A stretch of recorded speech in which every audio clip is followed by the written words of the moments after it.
Hello and welcome everyone. আমার নাম মৃন্ময় সাহা। আমি পড়াশোনা করছি রুয়েটে ইলেকট্রিক্যাল অ্যান্ড ইলেকট্রনিক ইঞ্জিনিয়ারিং ডিপার্টমেন্টে দ্বিতীয় বর্ষে।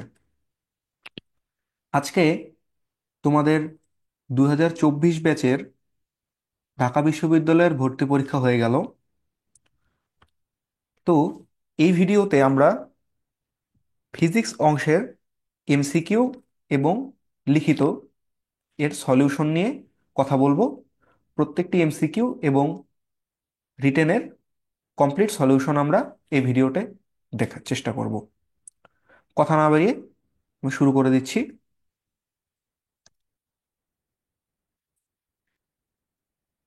শুরুতেই তোমাদের বলে রাখি, তোমাদের এই ভিডিওর একটি লিখিত নোট, অর্থাৎ ক্লাসের স্লাইডগুলোর একটা লিখিত ফরম্যাট ডিসক্রিপশন বক্সে দেওয়া থাকবে। তোমরা সেখান থেকে দেখে নিতে পারবে। পুরো ভিডিও দেখতে অনেকেরই বিরক্ত লাগতে পারে, যেহেতু ভিডিওতে একটু লং হবে, কারণ আমরা প্রত্যেকটা এমসিকিউ ধীরে ধীরে ব্যাখ্যা করে এরপরে সলিউশনগুলো দেখব। তাই এই সময় এসে তোমাদের এরকম সময় নষ্ট করা উচিত না। যারা 25 ব্যাচ কিংবা 26 ব্যাচ আছো, তারা ভিডিওটা ধৈর্য সহকারে পুরোটা দেখার চেষ্টা করবে, যাতে তোমরা কনসেপ্টগুলো খুব ভালোভাবে বুঝতে পারো। আর যারা শুধু উত্তর মেলাতে চাও, তারা ডেসক্রিপশন বক্সেই দেখে ফেলতে পারো। তো প্রথমে হচ্ছে তোমাদের কোশ্চেনের একটা ওভারভিউ দিয়ে নিই। ওভারভিউটা এমন, আমি যেটা বুঝলাম কোশ্চেন দেখে, সেটা হচ্ছে যারা প্রকৃতপক্ষেই ফিজিক্স পারে, অর্থাৎ কেবল সূত্র মুখস্থ নয়, ফিজিক্সের প্রত্যেকটা ঘটনার বিস্তারিত ব্যাখ্যা সে জানে, ফিজিক্সের বেসিক যার আছে, তার কাছে এই কোশ্চেনটা কিন্তু সহজ মনে হবে। কিন্তু যারা কোশ্চেন ব্যাংক সলভ করে পরীক্ষা দিতে বসে অভ্যস্ত, যারা কেবল সূত্র মুখস্থ করে বোর্ড এক্সাম অর্থাৎ এসএসসি দিয়ে এইচএসসি দিয়েছে, কেবল সূত্র মুখস্থ করে এতদিন সব ধরনের অ্যাডমিশন টেস্ট দিয়ে এসেছে, তারা এই কোশ্চেনে প্রচুর পরিমাণ হতাশায় ভুগবে। তো তোমাদের জন্যে, যারা 25 ব্যাচ বা 26 ব্যাচ আমার এই ভিডিওটি দেখতেছো, তাদের প্রতি রিকোয়েস্ট থাকবে তোমরা অবশ্যই ভালোভাবে পড়াশোনা করবে, এবং কেবল সূত্র মুখস্থ নয়, প্রত্যেকটার কনসেপ্টের ডিপে গিয়ে জানার চেষ্টা করবে। ঠিক আছে? তো কথা না বাড়িয়ে আমি ভিডিওটি শুরু করছি। দেখি প্রথম প্রশ্নটা আমাদের কি বলেছে। প্রথম প্রশ্নে বলা আছে, নিচের কোনটি এ থেকে ই বিন্দু পর্যন্ত একটি দোলকের, দ্যাট মিন্স সরল দোলকের। দোলক বলতে বোঝাচ্ছে সরল দোলক।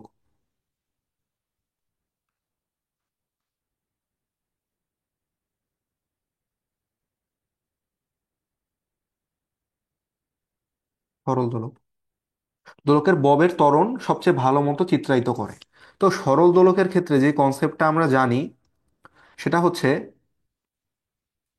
এই অবস্থানটাকে আমরা বলি দোলকের সাম্যাবস্থা বা সাম্য অবস্থান। এই অবস্থায় এইখান থেকে আমরা এর সরণটা ক্যালকুলেট করা শুরু করি, এর ডিসপ্লেসমেন্টটা, যেখানে x = 0।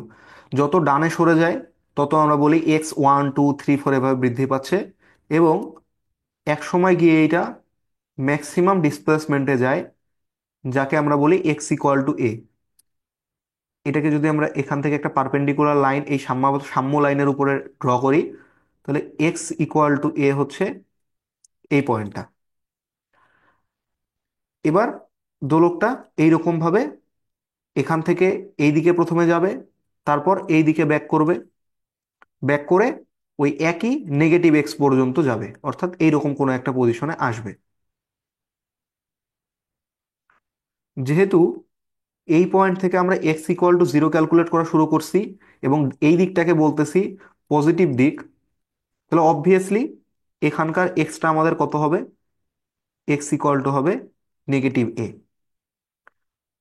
এরপরে দেখো এর যাত্রাপথটা খেয়াল করো, এখান থেকে এই দিকে যাবে, তারপরে এই দিকে যাবে, তারপর আবার এখানে আসবে, তারপর পুরোটা আবার ব্যাক করবে, আবার এইরকম, তারপরে এইরকম, তারপরে এইরকম, তারপরে এইরকম, আবার এখানে যাবে, আবার এটা, আবার এইটা, তারপর এইটা। এই পথটা পুরোটা সে সার্কুলেট করতেই থাকবে। ওকে। এবার আমরা সরণের সাথে ত্বরণের সম্পর্কটা কি জানি? A equal to negative omega square into x vector. অর্থাৎ এখান থেকে বোঝা যাচ্ছে এ এর ম্যাগনিটিউড ম্যাক্সিমাম হবে যখন এক্সটা ম্যাক্সিমাম। আর এক্স ম্যাক্সিমাম মানে কত? এটা আমরা বলতেছি যখন এক্সটা ম্যাক্সিমাম হবে, অর্থাৎ এক্স ইকুয়াল টু এ হবে, তখন এটা হবে ম্যাক্সিমাম। এবং এই ম্যাক্সিমাম এটা কত? আমি যদি এই পয়েন্টের কথা বলি, A1, তাহলে A1টা কত হবে? A1টা হবে minus omega square a. That means সরণের ডিরেকশন এইটা হওয়ায় ত্বরণের ডিরেকশন কোনটা হবে? এইটা যদি এক্স এর ডিরেকশন হয়, দিস ইজ অবভিয়াস দ্যাট এটা হবে আমার অ্যাক্সেলারেশনের ডিরেকশন, সরণের বিপরীত দিকে। ওকে। আবার একইভাবে আরেকটা পজিশন, আমরা যদি এই পজিশনটাকে 2 বলি, তাহলে A2 কত হবে? A2 হবে মাইনাস ওমেগা স্কোয়ার, আমি ভেক্টর সাইন দিয়েই লিখি, minus of minus minus omega square. X এর মানটা কত এবার? নেগেটিভ এ না, এই যে দেখতে পাচ্ছি, তাহলে এটা কত আসবে? ওমেগা স্কোয়ার এ।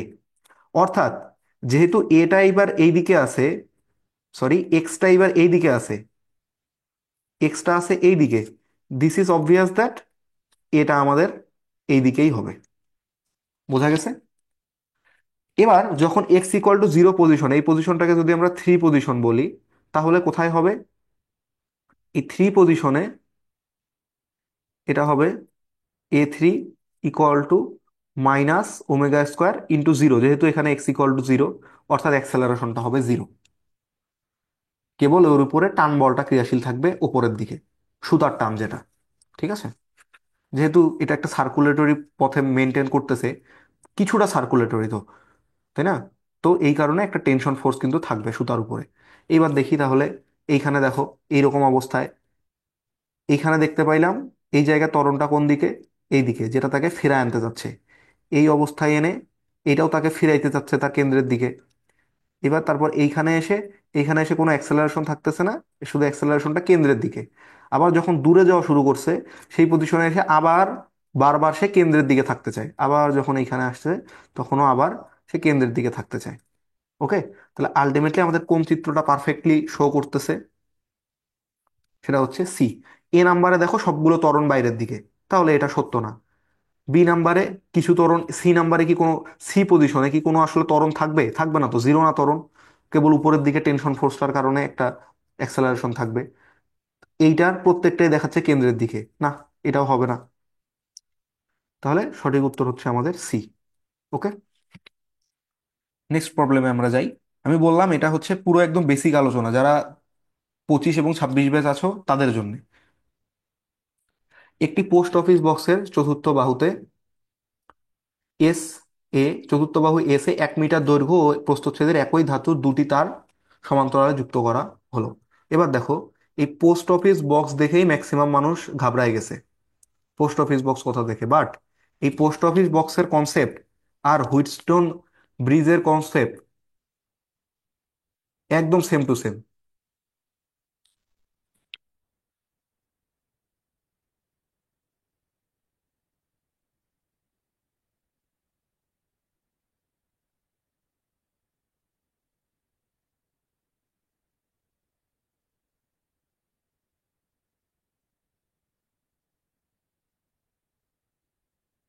Same as Wheatstone bridge. কিন্তু কোশ্চেনটা একটু ট্রিকি, আমরা একটু দেখি প্রথমে। এটা যারা বুঝতে পারছে যে হুইটস্টোন ব্রিজ হচ্ছে, তাদের ক্ষেত্রে বলতেছি।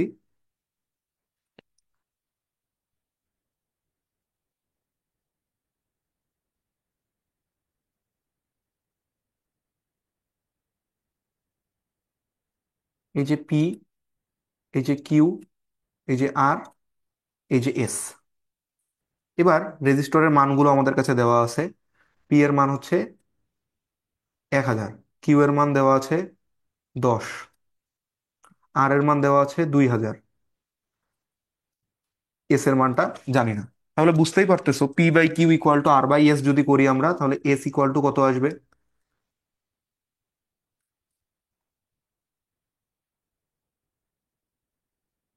বা এস ইকুয়াল টু আসবে আমাদের Q by P into R. That means Q মানে 2000 ডিভাইডেড বাই 1000 ইন্টু আর এর মান হচ্ছে 10। সরি, আর এর একটু মিস্টেক করলাম, দাঁড়াও আমি ঠিক করে দিচ্ছি। কিউ মানে হচ্ছে 10, আর মানে হচ্ছে 2000। তাহলে এটা আসবে কত?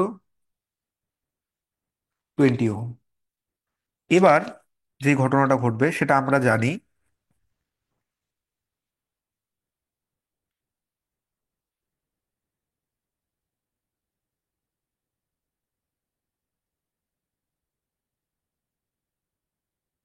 আমরা জানি r equal to rho l divided by এ, বা যেহেতু এটা এস এর সমান, তাহলে এস ইকুয়াল টু কি বলা যাবে? রো এল বাই এ, বা rho equal to S A divided by L. এবার এস এর মান তো 20 পেয়ে গেছো, এ এর মান দেওয়া আছে 1 ইন্টু 10 ইনভার্স 6, আর এল এর মান দেওয়া আছে 1 মিটার। দ্যাট মিনস এটা হচ্ছে 20 ইন্টু 10 ইনভার্স 6 ওহম মিটার। ওকে। কিন্তু এই উত্তরটা আসলে ভুল। এই উত্তরটা প্রকৃতপক্ষে ভুল। Why this is incorrect? আসো, প্রশ্নে এবার কি বলছে সেটা আমাকে ভালোভাবে পড়তে হবে। প্রশ্নে বলা আছে এই যে এস বাহুটা, এই এস বাহুতে দুইটা তার, দেখো এই যে একটা তার আর একটা তার, দুইটারই দৈর্ঘ্য 1 মিটার করে এই জায়গায় প্যারালালি কানেক্ট করা আছে, প্যারালালে কানেক্ট করা আছে। দ্যাট মিন্স আমাদের টোটাল যে এরিয়া, এইটার এরিয়া কত? এইটার এরিয়া হচ্ছে A1 equal to 1 into 10 inverse 6। এইটার এরিয়া যে A2, এই A2 ইকুয়াল টু আবার 1 ইন্টু 10 ইনভার্স 6। দ্যাট মিন্স আমাদের total area A equal to A1 plus A2, অর্থাৎ 2 ইন্টু 10 ইনভার্স 6 মিটার স্কোয়ার। এইটা প্রশ্নটা আমরা ভালোভাবে না পড়লে, যদি কনসেপ্টটা বুঝতে পারি, তবুও কিন্তু এই জায়গায় গিয়ে আমাদের আনসারটা ইরর চলে আসবে। তাহলে এরপরে আসো, তাহলে রো ইকুয়াল টু কি? S A divided by L. তাহলে এস এর মান কত? 20, ইন্টু এ এর মান কত? 2 into 10 inverse 6 divided by L এর মান কত? 1 মিটার। 1। তাহলে এখান থেকে আসতেছে 40 into 10 inverse 6 ohm metre. I hope this is clear to you. একটি অনুভূমিক ঘর্ষণহীন তলে একটি কণা প্রাথমিকভাবে স্থির অবস্থায় আছে। আচ্ছা, প্রাথমিকভাবে স্থির অবস্থায় থাকলে কি হয়?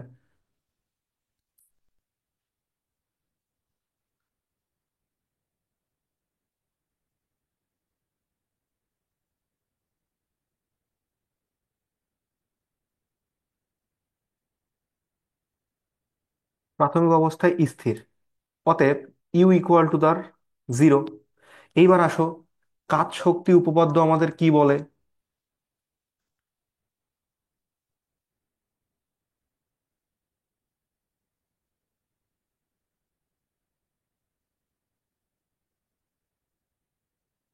কাচ শক্তি উপপাদ্য আমাদের ন্যারেট করে যে কৃত কাজ ইকুয়াল টু গতিশক্তির পরিবর্তন, বা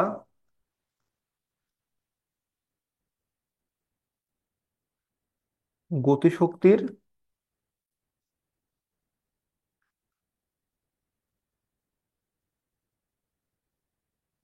পরিবর্তনই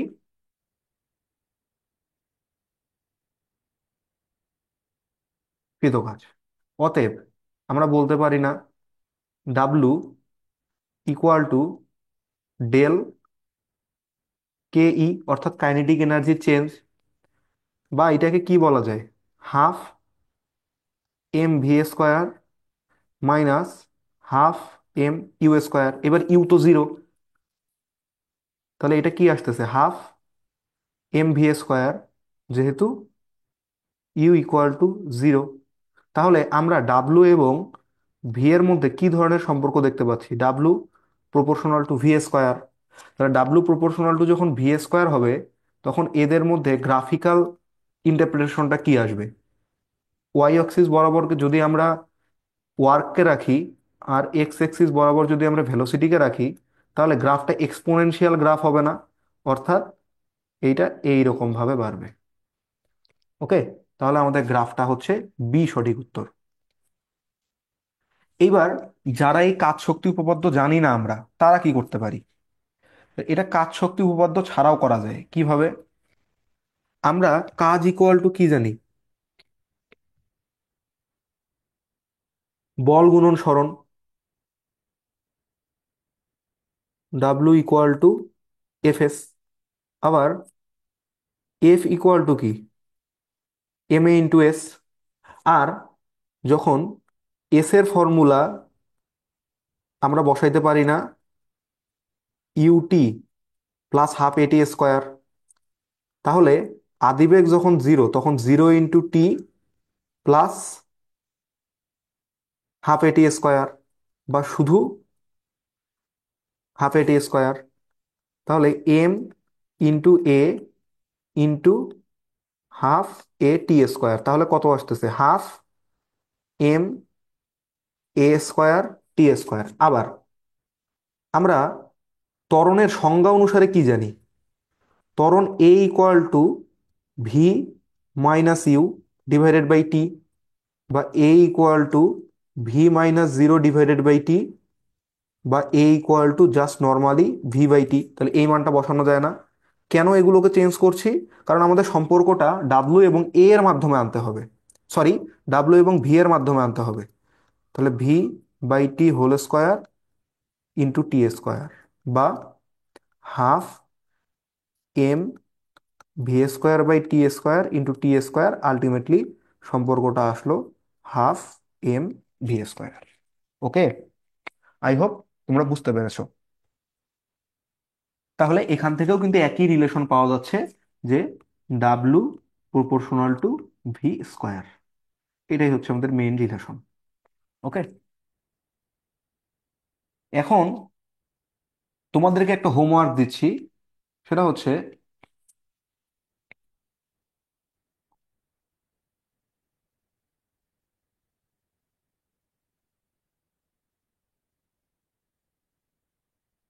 হোমওয়ার্কটা এটা: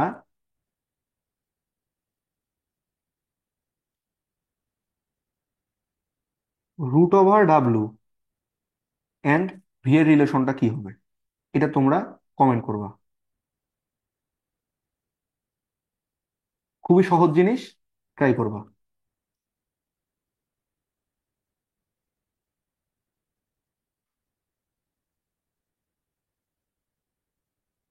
ওকে,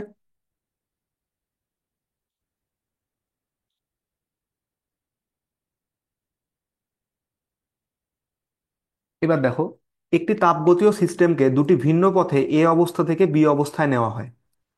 এই দুটি পথের তাপ শোষণ এবং সিস্টেম কর্তৃক কৃত কাজ যথাক্রমে W Q one Q two এবং ডাব্লু ওয়ান ডাব্লু টু। এই প্রক্রিয়ার জন্য কোনটি সঠিক? এইটার জন্য আমাদের যেই কনসেপ্টটা মাথায় রাখতে হবে, কনসেপ্টটা হচ্ছে, ওই যে বলছিলাম না, খুবই কনসেপচুয়াল প্রশ্ন এসেছে এবার। যারা প্রকৃতপক্ষে কনসেপ্টগুলো জানে না, তারা কিন্তু এই এই ধরনের কোশ্চেনের সলিউশন করতে পারবে না। তো এই ক্ষেত্রে কনসেপ্টটা হচ্ছে,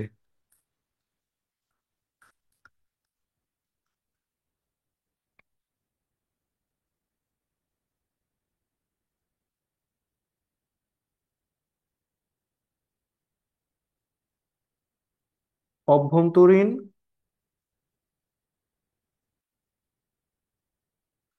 শক্তির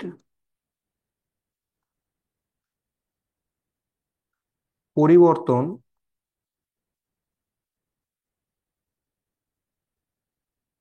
পথের উপর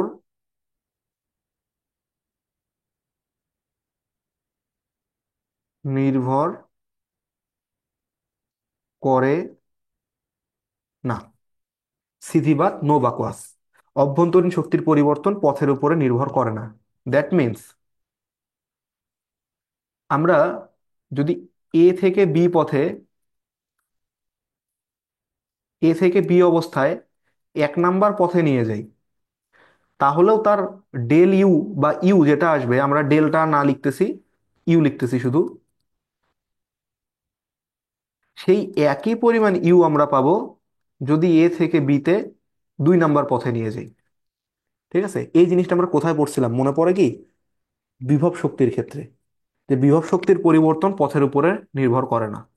ঠিক আছে, ওই একই জিনিস, অভ্যন্তরীণ শক্তির পরিবর্তন পথের উপরে নির্ভর করে না। এইবার 1 নাম্বার পথের কথা যদি বলি, 1 নাম্বার পথের জন্য, 1 নাম্বার পথে আমরা কি বলতে পারি? Q1 equal to W1 plus U one, কোন সূত্র অনুসারে? তাপগতিবিদ্যার প্রথম সূত্র অনুসারে। আর 2 নাম্বার পথের জন্য কি বলতে পারি? Q2 equal to W2 plus U two. যে এখানে যে পরিমাণ তাপ শক্তি প্রদান করা হয় তার কিছু অংশ কৃতকাজ করে আর কিছু অংশ অভ্যন্তরীণ শক্তির পরিবর্তন ঘটায়। এই সূত্র অনুসারে আমরা লিখছি। তাহলে এখান থেকে ইউ টু হিসেবে লেখা যায় Q2 - W2 কে, এবং এখান থেকে ইউ ওয়ান হিসেবে লেখা যায় Q1 - W1 কে। তাহলে আলটিমেটলি এখান থেকে আমরা লিখতে পারি Q1 - W1 equal to Q2 - W2। এই জিনিসটা আমাদের আরেকভাবে অপশনে থাকতে পারতো, এইরকম করে, যে Q1 প্লাস, এরকম দিতে পারতো, অনেকগুলাই দেওয়া যায়, Q1 plus W2 equal to Q2 plus W1। এটাও দিতে পারতো, আবার এটাও দিতে পারতো, Q1 - Q2 equal to W1 - W2। এগুলোও দিতে পারতো, এটাও সঠিক, এটাও সঠিক, আর এটা তো সঠিকই। ওকে, তাহলে অপশন হচ্ছে আমাদের ডি, বাকিগুলো একটাও মিলে না। এবার নিচের কোন বিবৃতিটি একটি 2 ইনপুট বিশিষ্ট এক্সঅর গেটের জন্য সত্য? আচ্ছা, আমরা এক্সঅর গেট চিনি কি? এক্সঅর গেট কেমন হয়?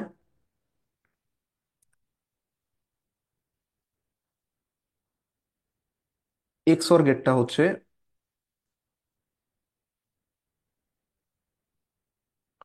দেখতে এইরকম,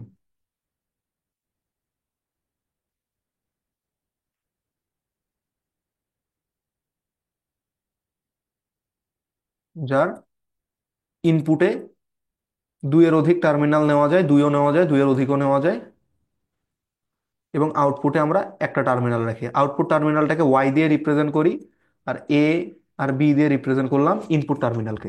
ঠিক আছে, এক্ষেত্রে ওয়াই এর ইকুয়েশনটা যে আসে, ওয়াই এর বুলিয়ান এক্সপ্রেশনটা,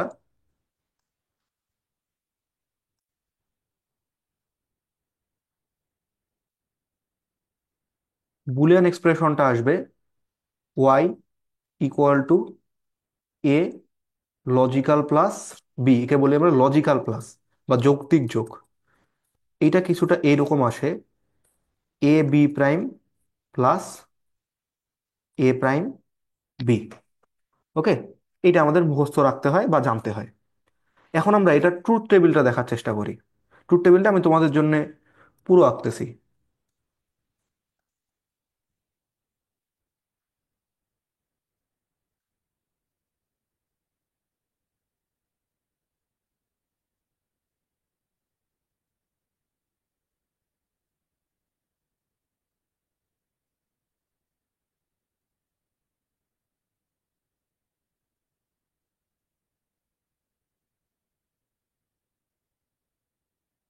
এক্সর গেট,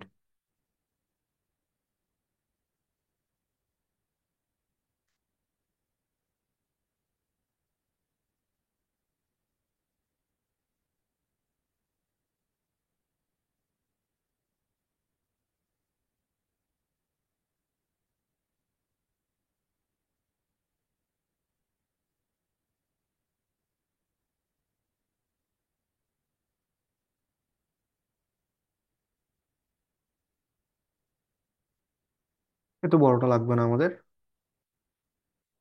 1 2 3 4 5টা হলেই হবে। এখানে নিব এ, এখানে নিব বি, এখানে নিব। এবার যেহেতু তোমরা, আমি ধারণা করছি যে তোমরা কিছুই পারো না, এই হিসেবে পড়াচ্ছি, ঠিক আছে। এখানে নিব এবার বি, এখানে নিব এ বি বার, আর এখানে নিব পুরো আউটপুটটা।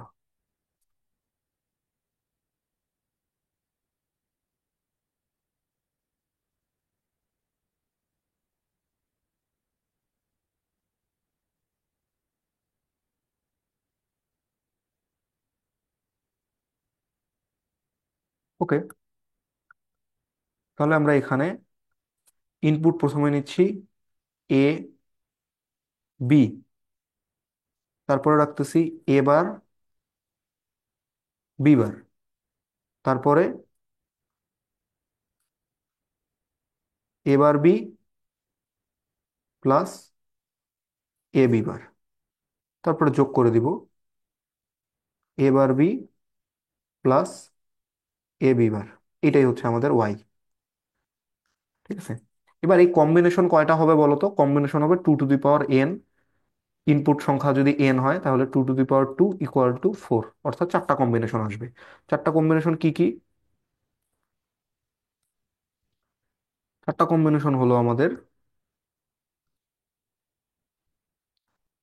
0 0 0 1 1 0 1 1। এবার এ যখন 0 তখন এ বার কত হবে? অবভিয়াসলি 1। যখন এ 0, এ বার 1। এ যখন 1 তখন এ বার 0, এ যখন 1 তখন এ বার 0। আবার বি যখন 0, বি বার 1। বি যখন 1, বি বার 0। বি যখন 0, বি বার 1। বি যখন 1, বি বার 0। এবার এ বার বি, এ বার বি মানে কত? এই যে পাশাপাশি এই দুইটা আমরা গুণ করব। ওকে, তাহলে 0 1 গুণ করলে কত হবে? 0। 1 1 গুণ করলে 1। 0 0 গুণ করলে 0। 0 1 বা 1 0 গুণ করলে 0। খেয়াল করি আরেকবার। 0 1 গুণ করলে 0। 1 1 গুণ করলে 1। 0 0 গুণ করলে 0। 1 0 গুণ করলে 0। এইবার এ বি বার করবো। এ বি বার মানে এই দুইটা গুণ। এই দুইটা গুণ করলে 0 1 গুণ করলে 0। 0 0 গুণ করলে 0। 1 1 গুণ করলে 1। আর 1 0 গুণ করলে 0। এবার আমরা কি করব? এই দুইটা যোগ করব। যোগ করলে 0 0 যোগ করলে 0। 1 0 যোগ করলে 1। 0 1 যোগ করলে 1। 0 0 যোগ করলে 0। এবার আমরা এই আউটপুটটা এর সাথে মেলানোর চেষ্টা করি। একই সাথে তোমাদের আরেকটা জিনিস দেখায় দেই। এক্স নর গেটের ক্ষেত্রে যেটা হবে,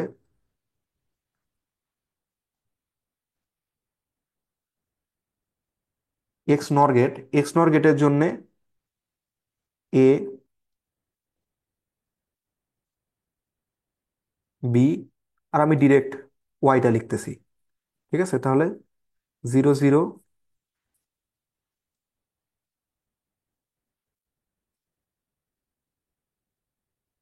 0 1 1 0 1 1, এইটা আসবে 1 0 0 1। ওকে, এইখানকার এক্স নর গেটের জন্য আউটপুটটা এরকম হয় যে a logical plus b whole bar, অর্থাৎ এইটা আসবে নর্মালি এ বি প্লাস এবার বি বার। এটা করলে তুমি এই আউটপুটটাই পাবা। ওকে, তাহলে এই দুইটা আমরা মনে রাখার চেষ্টা করব।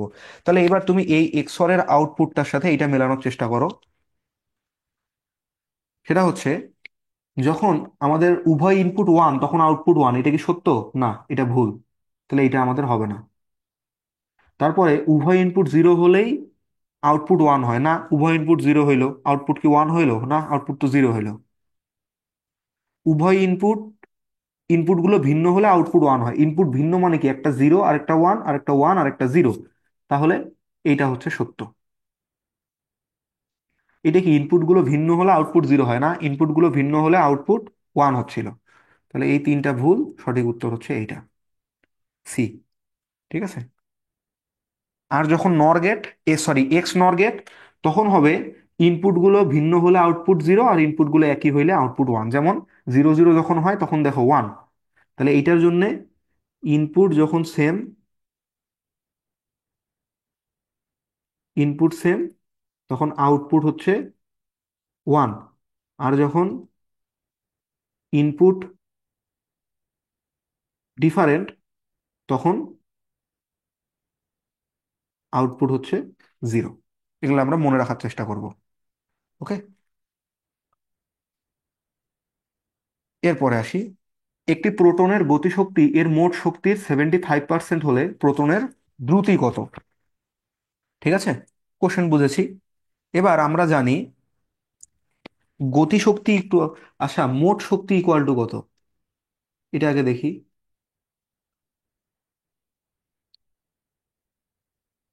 মোট শক্তি ইকুয়াল টু এমসি স্কোয়ার। আর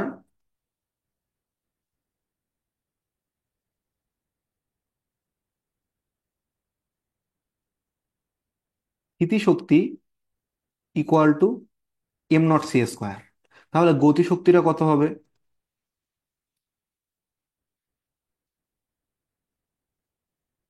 গতিশক্তি ইকুয়াল টু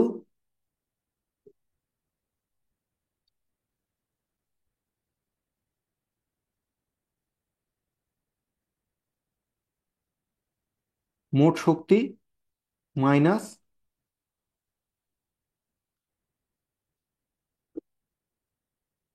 স্থিতিশক্তি, অর্থাৎ M C square minus am not C square, বা এখান থেকে M minus M naught into C square. এবার প্রশ্নে আমাদের কি বলেছে একটু খেয়াল করি আমরা। গতিশক্তি,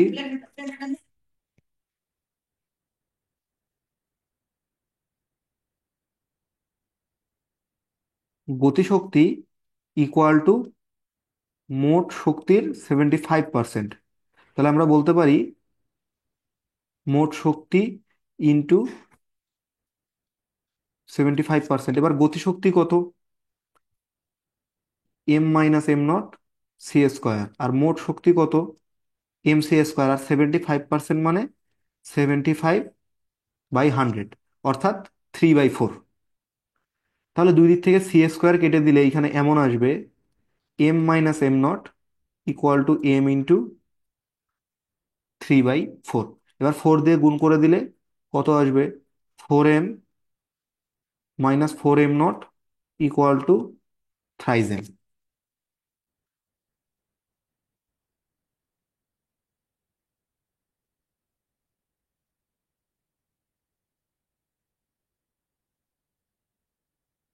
implies that 4m minus 3m equal to 4m naught, implies that m equal to 4m naught। এবার আমরা m এর ফর্মুলাটা কি জানি? m এর ফর্মুলাটা হচ্ছে যে ভর বৃদ্ধির ফর্মুলাটা, গতিশীল ভর যে বৃদ্ধি পায় সেটা হচ্ছে one m naught divided by one minus v square by c square, এবং পুরোটার উপরে হয় root over, equal to 4m naught. তাহলে দুই দিক থেকে এম নট বাদ যায়। এম নট বাদ গেলে আর এইটা যদি উপরে উঠে যায় তাহলে কি হবে? One minus v square by c square root over equal to 1/4। বা রুটটা যদি আমরা তুলে দিই উভয় দিকে স্কোয়ার করে, তাহলে 1 - v square by c square equal to 1/16। বা 1 - 1/16 equal to v square by c square.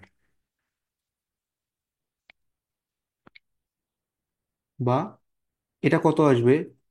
15/16 equal to v square by c square. অথবা এবার যদি দুই দিকে রুট করে দেই তাহলে কত আসবে? V divided by c equal to √15 / 4।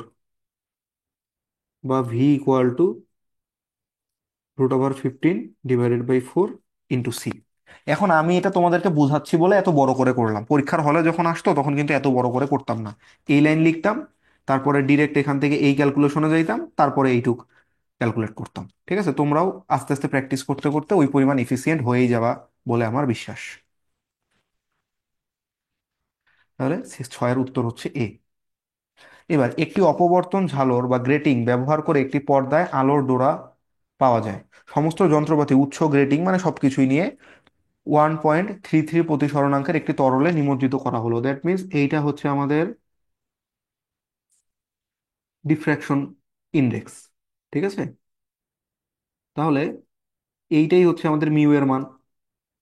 ঠিক আছে, এটা আমি এখানে লিখতেছি না, এটা শুধু মার্ক করে রাখলাম।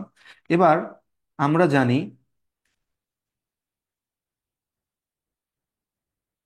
এক্স ইকুয়াল টু কি, ল্যামডা ডি ডিভাইডেড বাই এ। অনেকে এইটাকে এটাকে ডি বলে, আমি এই বললাম। আর যখন মাধ্যম পরিবর্তন হয়, এটা আমরা লিখতেছি শূন্য মাধ্যম বা বায়ু মাধ্যমে।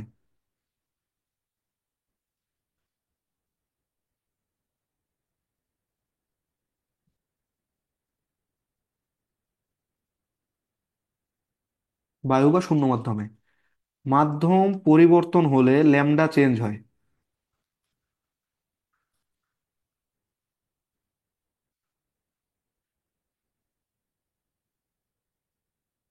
চেঞ্জ হলে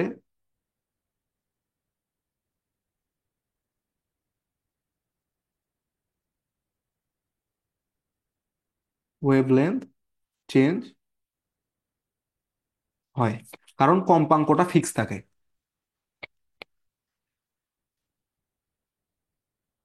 আলোর বেগও চেঞ্জ হয়, আলোর বেগ চেঞ্জ হয় এবং ওয়েভলেন্থ চেঞ্জ হয় এবং ফ্রিকোয়েন্সি আনচেঞ্জ থাকে।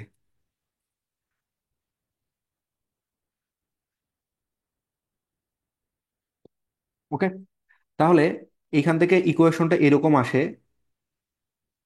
যে ল্যামডা প্রাইম অন্য কোনো মাধ্যমে equal to lambda divided by ওই মাধ্যমের প্রতিসরণাঙ্ক। ওকে, এটা সূত্র প্রমাণ করা যায়, আমি প্রমাণ করাচ্ছি না, তাইলে তোমরা করতে পারো। এই যে a eta b equal to c a minus c b by c a by c b বা c b by c a equal to 1/μ, এরকম হ্যান ত্যান অনেক কিছু করতে পারো। C equal to f lambda, এরকম করে প্রমাণ আনা যায়। ঠিক আছে, বলে দিচ্ছি। এই যে এ মানে 1 টা 2 ইকুয়াল টু সি এর দুইটা তুলনা করবা, তারপর ভি ইকুয়াল টু এফ ল্যামডার মতো সি ইকুয়াল টু এই যে এফ ল্যামডা তুলনা করবা, এটা এ এটা বি মানে হচ্ছে মিউ, এরকম। তারপর সম্পর্ক চলে আসবে। তোমরা চাইলে করে দেখতে পারো, নর্মালি এটা মনে রাখো। তাহলে এই পুরো সেটিংটাই যখন আমরা অন্য কোনো মাধ্যমে নিয়ে যাব, তখন আমরা কি লিখতে পারি, যে অন্য মাধ্যমে,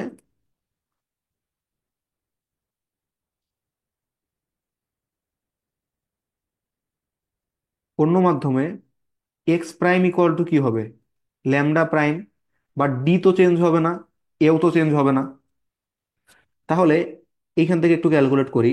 ল্যামডা প্রাইমের পরিবর্তে আমি বসাচ্ছি lambda divided by mu into d divided by a. Ultimately এখান থেকে এরকম লেখা যায় না, 1/μ into lambda d divided by a, লেখা যায় তো। আর lambda d divided by a এটা আমাদের কি ছিল, এক্স এর মান না, আর ডিভাইডেড বাই মিউ। তাহলে আসতেছে কি, x prime equal to x divided by mu. যেহেতু এইখানে মিউটা গ্রেটার দেন 1 দেওয়া আছে, মিউ ইকুয়াল টু 1.33, তাহলে ধরো তুমি x equal to 4, let x equal to 4। এখানে মিউ এর মান দেওয়া আছে 1.33, দ্যাট মিনস 4/3। তাহলে এক্স প্রাইমটা কত হবে, x by mu equal to 4 divided by 4/3, that means এটা হয়ে যাচ্ছে 3। অর্থাৎ এক্স প্রাইমটা কমে যাচ্ছে এক্স এর তুলনায়। যেহেতু মিউ গ্রেটার দেন 1, অর্থাৎ বড় সংখ্যা দিয়ে, একের চেয়ে বড় সংখ্যা দিয়ে যখন কাউকে ভাগ করি তখন ভাগফলটা কমে আসে। X prime greater than, sorry less than হচ্ছে এক্স। এইটা হচ্ছে আমাদের আনসার। এই জন্য আমরা মনে রাখবো, যখন একটা হালকা মাধ্যম থেকে ঘন মাধ্যমে নিয়ে যাই, তখন আমাদের যেহেতু প্রতিসরণাঙ্কটা বৃদ্ধি পায়, তাই এক্স এর মানটা বা ডোরার যে ব্যবধান বা ঝালর সেটা কমে আসবে। আবার যদি এরকম হইতো যখন আমরা, এটা কার জন্য, এটা হচ্ছে ঘন হালকা থেকে ঘনতে গেলে,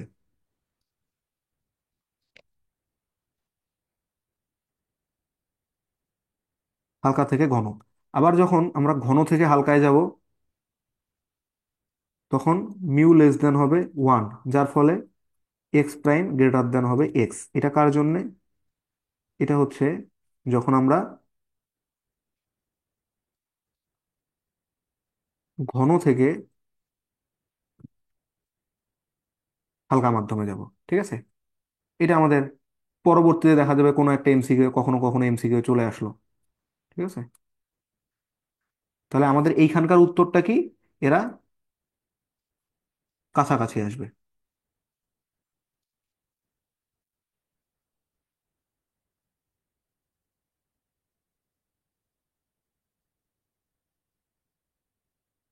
কাছাকাছি আসবে। ওকে, যেহেতু হ্রাস পাচ্ছে তার মানে কি কাছাকাছি আসবে না?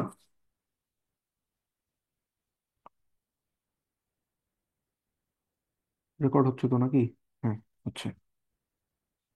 এরপরে, একটি প্রক্রিয়ায় গ্যাসের চাপ দ্বিগুণ করা হয় যেখানে গ্যাস কর্তৃক তাপ এর উপর কৃতকাজের সমান।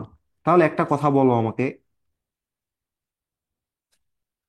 স- প্র- যে পরিমাণ শক্তি প্রডিউস করা হচ্ছে সেটা কখন কৃতকাজের সমান হয়?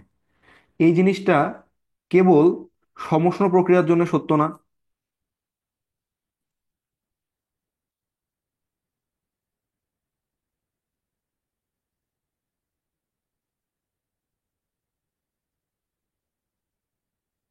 আইসোথার্মিক প্রসেস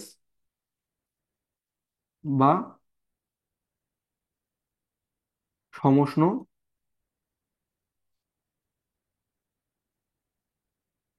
প্রক্রিয়া। আর সমষ্ণ প্রক্রিয়ার ক্ষেত্রে কি হয় বলো দেখি? P1/V1, P1V1/1 equal to P2V2। এবার কি করা হয়েছে? চাপ করা হয়েছে দ্বিগুণ। দ্যাট মিন্স এটা যদি পি ধরি, তাহলে P V equal to 2P × V prime. বা এখান থেকে বুঝতেই পারতেছো V প্রাইম ইকুয়াল টু হবে V/2। তাই এটা হচ্ছে অর্ধেক হবে। চাপ যখন দ্বিগুণ হয় তখন ভলিউম অর্ধেক হবেই, চাপ যখন অর্ধেক হয় তখন ভলিউম দ্বিগুণ হবেই। এগুলো ক্যালকুলেশন করার অপেক্ষা রাখে না। একটি বুলেট সোজা উপরের দিকে নিক্ষিপ্ত হওয়ার 10 সেকেন্ড পর প্রারম্ভিক বিন্দুতে ফিরে আসে। এটা কিন্তু 9-10-এর প্রবলেম। এটা কিন্তু এসএসসি রিলেটেড। ঠিক আছে, এসএসসিতে যারা গতি পড়ে আসছে তারা এগুলা পারবে। তাহলে সেটার জন্য আমরা দেখি ফর্মুলাটা কি ছিল। টাইম পিরিয়ড ইকুয়াল টু ছিল t equal to twice u divided by g. এটা হচ্ছে ইউ ছিল কি নিক্ষিপ্ত বেগ, তাহলে ইউ ইকুয়াল টু কত হচ্ছে? জি টি ডিভাইডেড বাই 2। জি এর মান 9.8, টি এর মান 10 সেকেন্ড, এটা হচ্ছে 2, তাহলে 98/2, বা এটা আসবে 49 মিটার পার সেকেন্ড। এখন কথা হচ্ছে, এটা তো হলো আমাদের প্রারম্ভিক বেগ, তাই না? তাহলে আমাদের চূড়ান্ত বেগ কত? এবার একটা কথা চিন্তা করো, আমরা যেই বেগে নিক্ষেপ করব এইখান থেকে, এটা মনে করো ভূমি, এইখান থেকে আমরা উপরের দিকে যেই ইউতে নিক্ষেপ করব, এই বলটা একটা সর্বোচ্চ বিন্দুতে উঠলো। ওঠার পরে ওই বিন্দুতে যখন আসবে তখন ওই বেগটা সেমই থাকবে না, জাস্ট ডিরেকশনটা পাল্টায় যাবে, মান কিন্তু একই থাকবে। এই ভি মান ইউ এর সমান দিক ইউ এর বিপরীত। আমাদের তো এখানে মান নিয়ে কনসার্ন, আমরা যেহেতু জিজ্ঞেস করছে চূড়ান্ত গতি কত, তাহলে আমাদের উত্তরটা হচ্ছে 49 মিটার পার সেকেন্ড। এবার আসি তিনটি ভেক্টর, এটা খুবই সুন্দর একটা প্রবলেম, আমার পছন্দ হয়েছে। A equal to 6i - 8j, b equal to -8i + thrice j, c equal to 26i +19 যে দেওয়া আছে, যদি a a vector b b vector plus c vector equal to null vector হয়, তবে এ বি এর সম্ভাব্য মান। তাহলে দেখো আমাদের গিভেন ইনফরমেশনটা কি। গিভেন ইনফরমেশনটা হচ্ছে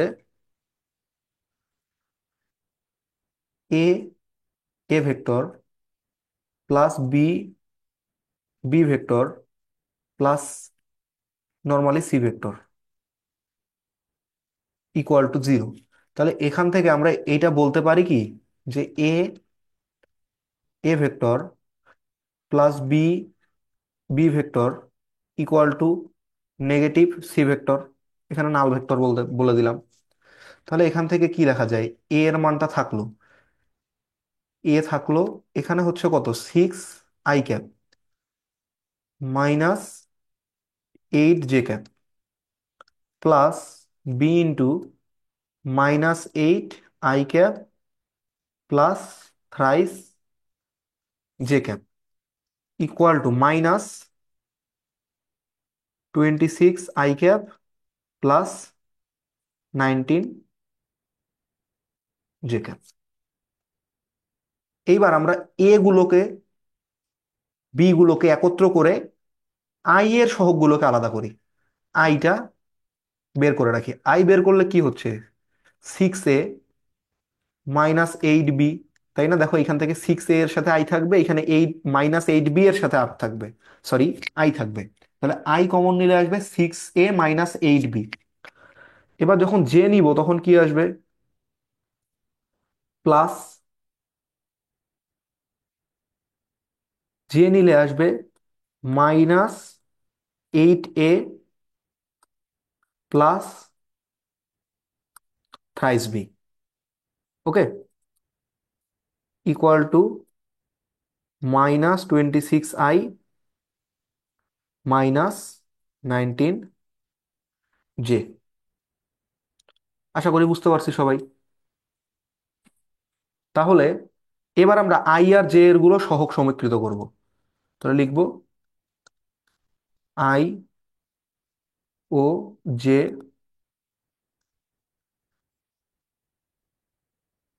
এর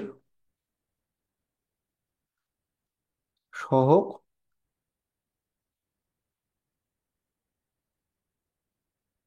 সমীকৃত করি।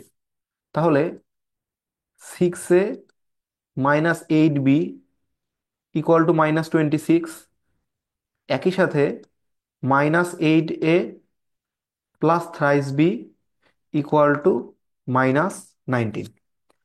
এই যে ইকুয়েশনটা, এই ইকুয়েশনটার সাথে আমরা যদি 3 গুণ করে দিই, 3 গুণ করলে কি পাবো আমরা, 18a -24b equal to minus 3 × 20 = 60 আর 3 × 18 -78। আর যদি এর সাথে এবার 8 গুণ করি, 8 গুণ করলে আমরা কি পাবো, 8 × 8 = 64 -64a plus 3 × 8 = 24 B equal two 8 গুণ করলে 8 × 10 = 80, 8 × 9 = 72 -152। তাহলে আলটিমেটলি দেখো, এর পরেরটুক কিন্তু তোমরা পারবা, পারবা না? তারপরেও আমি সলভটা করায় দিচ্ছি।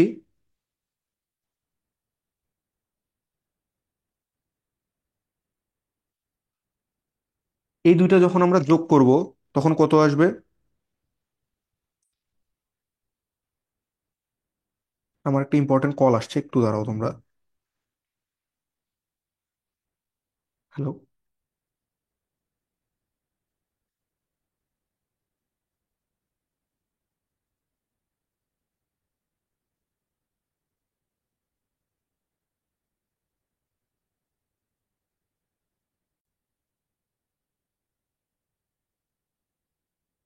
এবার এই দুটো ইকুয়েশন যদি আমরা আসলে যোগ করি তাহলে কি পাওয়া যাবে, এই দুটো যোগ করে দিলে 18 -64 ইন্টু এ। এই 24 আর 24 তো বাদ, আর এখানে আসবে -78 -152। দ্যাট মিনস 18 থেকে 64 গেলে 4, আর এখানে হচ্ছে 46। তাহলে -46A ইকুয়াল টু -230। এটাকে 80 ধরো, এটাকে 150 ধরো, তাহলেই হচ্ছে। বা এ ইকুয়াল টু এখান থেকে বের হয়ে আসবে 5 6 30, আর 30 সাথে থাকলো 3, আর হচ্ছে 4, 4 5 20, 21 22 23, হ্যাঁ। তাহলে এ ইকুয়াল টু আসতেছে 5। ওকে, এবার বি এর মানটা বের করতে হবে। এখন এ এর মান দেখো, অপশন এলিমিনেট করা যায় নাকি? বি এর মানটা না বের করলে উত্তর পাওয়া যেতে পারে। এ এর মান 7, দ্যাট মিনস এটা হবে না। তারপরে আর কি আছে? এ এর মান 5, তাহলে এটা হইতে পারে। এ এর মান 5, তার মানে বি এর মান বের করতেই হবে, উপায় নেই। আচ্ছা, বি এর মানটা বের করি। আর বি এর মান কেমনে বের করব? এ এর মানটা এখানে বসাই দিলেই বি এর মান বের হয়ে আসবে। এই সমীকরণে বসাই দিচ্ছি। তাহলে কি আসতেছে দেখো,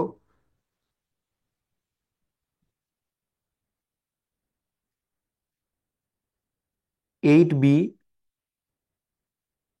-26 equal two, sorry, 6A plus 26, 6A plus 26 equal to 8B। বা 6A মানে কত? 6 × 5 প্লাস 26 ইকুয়াল টু 8B।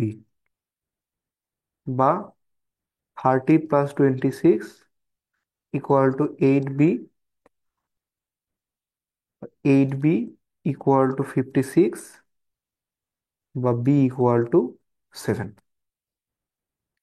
তাহলে এ আর বি এর মান আমাদের বের হয়ে আসলো। এ ইকুয়াল টু 5 আর বি ইকুয়াল টু 7। তাহলে আমাদের কারেক্ট আনসার হচ্ছে অপশন বি। এবার আসি, একটি বর্গক্ষেত্রে দুটি বিপরীত শীর্ষে কিউ চার্জ স্থাপন করা হলো। এইটা আইইউটির কোশ্চেন হুবহু চলে আসছে। আইইউটি 2020 21 অথবা 21 22-এর কোশ্চেন। ঠিক আছে, তাহলে দুইটা শীর্ষে কিউ চার্জ স্থাপন করা হয়েছে। তাহলে সিনারিওটা এইরকম।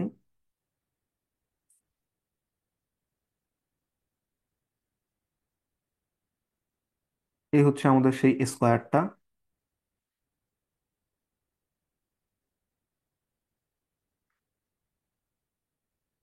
ধরলাম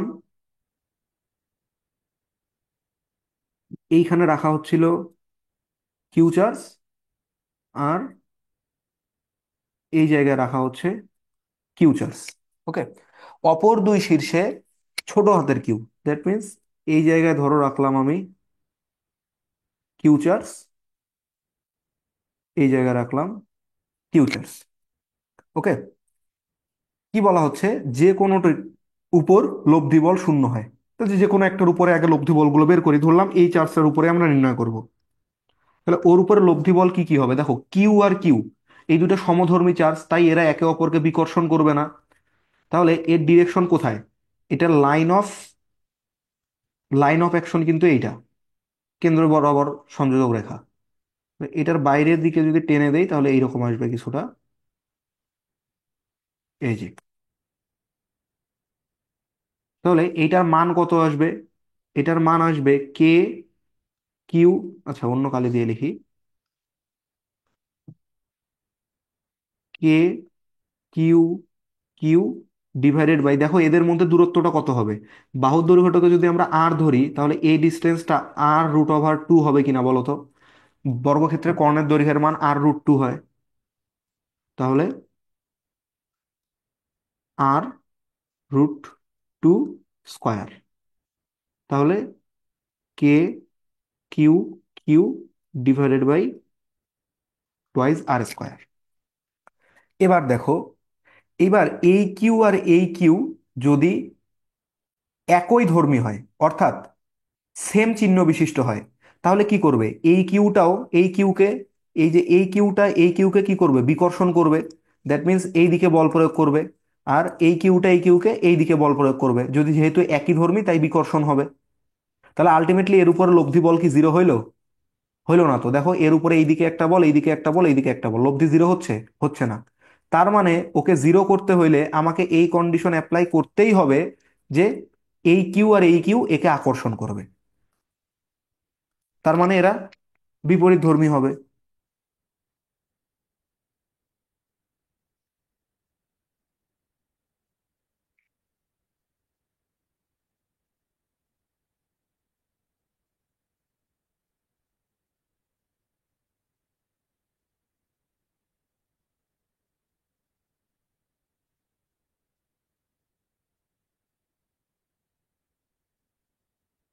আবার এই কিউটা এই কিউকে কি করবে?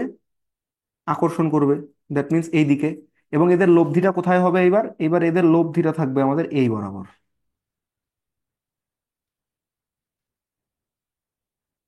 এবার এই ফোর্সটার মান কত হবে? K q q divided by r square. এইটার মান কত হবে? K q q divided by r square. এবং এরা পরস্পরের সাথে 90 ডিগ্রি কোণে ক্রিয়াশীল, যার কারণে এই যে লব্ধি বলটা, লব্ধি কত আসবে? বা এটাকে, এই লব্ধিটাকে আমরা বলে দিলাম F1। F1, তাহলে F1 ইকুয়াল টু আসবে, এই বলটা যদি এফ হয় তাহলে f square plus f square, বা নর্মালি F√2, অর্থাৎ k q q divided by r square into √2। এবার আগেই বলছিলাম এই দুইটা বিপরীত চিহ্ন বিশিষ্ট, যার কারণে এখানে আসবে একটা নেগেটিভ সাইন। ওকে, রিজনটা কি? কিউ ও q must B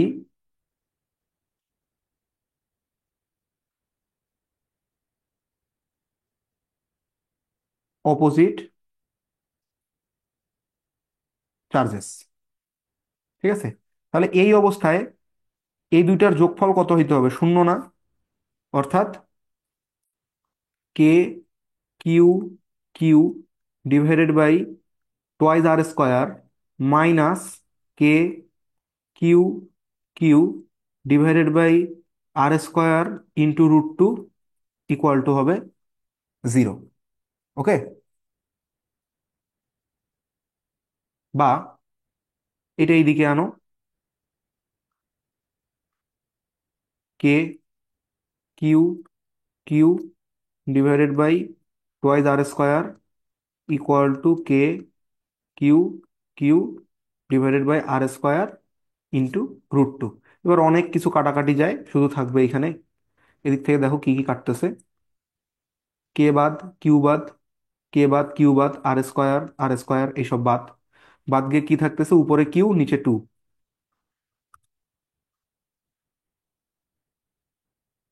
equal to q into √2। তাহলে q by Q equal to হচ্ছে 2√2। যেহেতু এরা নেগেটিভ, যেহেতু কিউ, এরা নেগেটিভ বললে ভুল হচ্ছে, যেহেতু এরা বিপরীত, যেহেতু q and q are opposite, অতএব q by Q equal to হবে -2√2। এখানে আসলে অপশনটা ভুল আছে, কিন্তু কোনো বুদ্ধিমান যদি আসলে সলভ করতে পারে তাহলে তার দাগানো উচিত উত্তর ডি। কিন্তু প্রকৃত উত্তরটা হবে -2√2।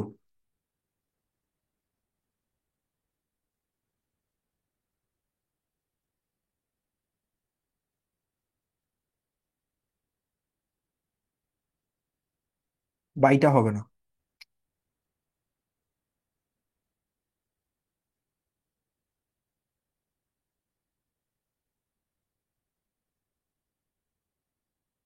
এবার দেখো, x equal to e to the power -2 t, y equal to 2 cos 3 t, আর জে ইকুয়াল টু 2 sin 2 টি।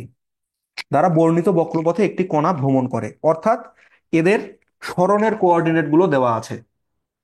তাহলে এর সরণের কোঅর্ডিনেট গুলোকে যদি আমরা লিখতে চাই তাহলে কি লিখতে হবে? S vector equal to x i plus y j plus z k. এইবার আমরা যদি ভি বের করতে চাই তাহলে ভি ইকুয়াল টু আমরা জানি কি হয়, ডেরিভেটিভ অফ ডিসপ্লেসমেন্ট, অর্থাৎ ডিডিটি অফ এস। তাহলে এটাকে আমাদের কি লিখতে হবে? D d t of x vector, তার সাথে আসবে i cap, plus d d t of y vector, যার সাথে আসবে j cap, plus d d t of z vector, sorry z vector দেওয়ার দরকার নেই, এগুলো নর্মালি যে আমি তো ভেক্টর সাইন পরে দিচ্ছি, ইন্টু কে ক্যাপ। ঠিক আছে, এগুলো মেইনলি ডেল আকারে হয়, অর্থাৎ যখন আমি এক্স এর রেসপেক্টে এক্স কে ডেরিভেটিভ করব তখন আমাদের ওয়াই জেড কনস্ট্যান্ট হয়ে যাবে। তো যেহেতু আমাদের এই ক্ষেত্রে এখানে টি ছাড়া অন্য কোনো জিনিস নাই, সেহেতু আমাদের এখানে তেমন কোনো প্রবলেম দেখা যাবে না। ঠিক আছে, ওকে। তাহলে আমরা এখানে কি বলতে পারি? এক্স এর পরিবর্তে e to the power minus twice t into i cap, plus DDT of two cos three t into j cap, plus DDT of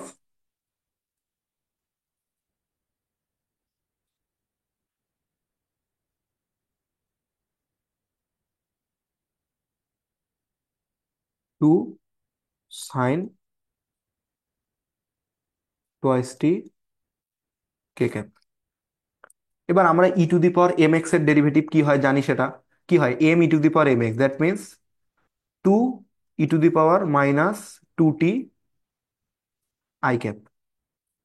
তারপরে কজ এর কজ এম এক্স এর কি হয়? এম কজ এম এক্স, অর্থাৎ এমটা সামনে বের হয়ে আসবে, অর্থাৎ তিন দুগুণে ছয়, কস, কসটা হয়ে যায় সাইন, এবং থ্রিটি ঠিক থাকবে, সাইনটা হয়ে যাবে নেগেটিভ, অর্থাৎ কজের ডেরিভেটিভ হয় মাইনাস সাইন, এবং এইটা হবে জে ক্যাপ, প্লাস সাইনকে করলে আসে কজ, আর এমটা বের হয়ে এসে হবে ফোর কস ফোরটি কে ক্যাপ। এইবার আমরা কি করব?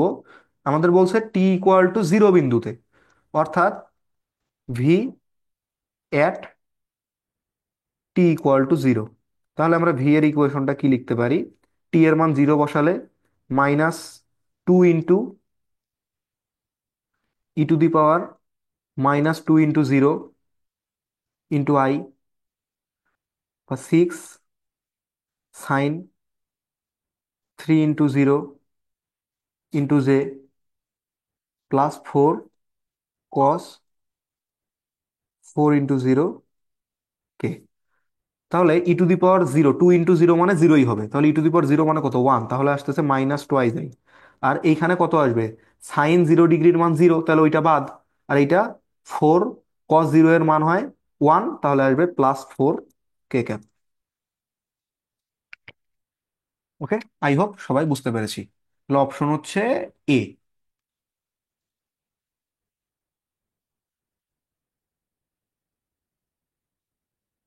এবার এন ইকুয়াল টু টু থেকে এন ইকুয়াল টু ওয়ান ধাপান্তরের জন্য নিচের কোনটি ক্ষুদ্রতম তরঙ্গ দৈর্ঘ্যের ফোটন উৎপন্ন করে? এবার আমরা একটু ক্যালকুলেশন বাদ দিয়ে অন্য জায়গা থেকে এই জিনিসটা সলিউশন আনার চেষ্টা করি। আমরা কি জানি? Del e equal to h c divided by lambda, তাই না? তার মানে এই ল্যামডা আর ই হচ্ছে পরস্পর ব্যস্তানুপাতিক, অর্থাৎ lambda proportional to one by del e. অর্থাৎ ল্যামডা কোথায় মিনিমাম হবে? যেহেতু ক্ষুদ্রতম চাইছে, ল্যামডা সেইখানেই মিনিমাম হবে যেইখানে ডেল ইটা ডেল ইটা হবে ম্যাক্সিমাম। তাই না? আর ডেল ই এর ক্ষেত্রে ডেল ই মানে কি বলতো? ডেল ই মানে হচ্ছে E2 মাইনাস E1 এর ম্যাগনিটিউডটা আমরা নিব, তাই না? এবার E2 এর জন্য আমরা ই এর ফর্মুলা কি জানি একটু খেয়াল করি যদি।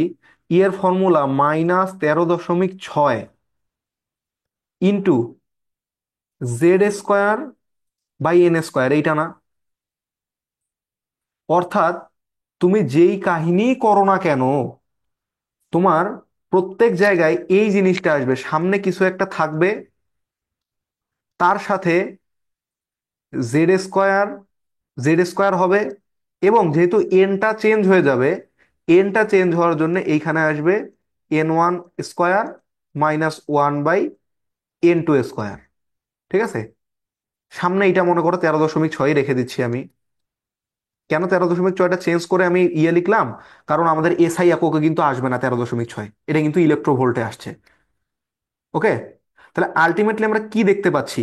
এই যে ইটা, ডেল ইটা, এই ডেল ই এইটা নিজেই প্রপোর্শনাল টু Z², তাই না? তাহলে কোথায় ডেল ই ম্যাক্স হবে? ডেল ই ডেল ই ম্যাক্সিমাম পাওয়া যাবে যেইখানে জেডটা ম্যাক্সিমাম।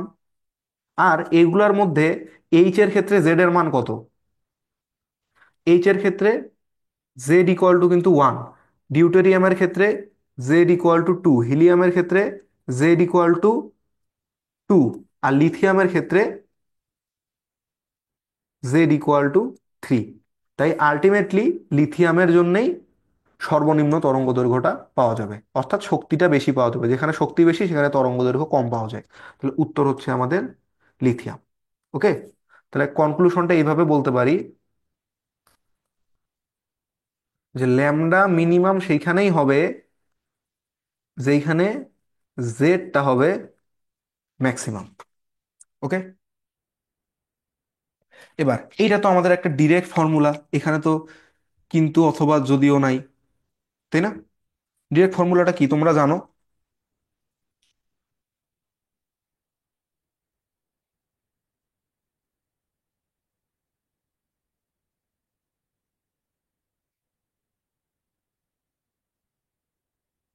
জাস্ট একটু হোল্ড করো।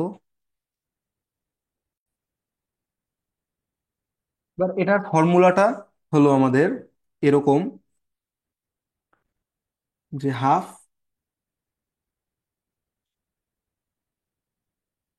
mv², বা এখানে পরে ইনিশিয়াল লিখছে তো আমি ডিরেক্ট mv² লিখতেছি, equal to g m M,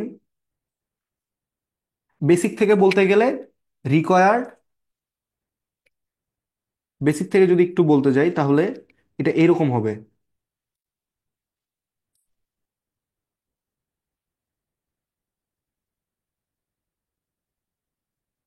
required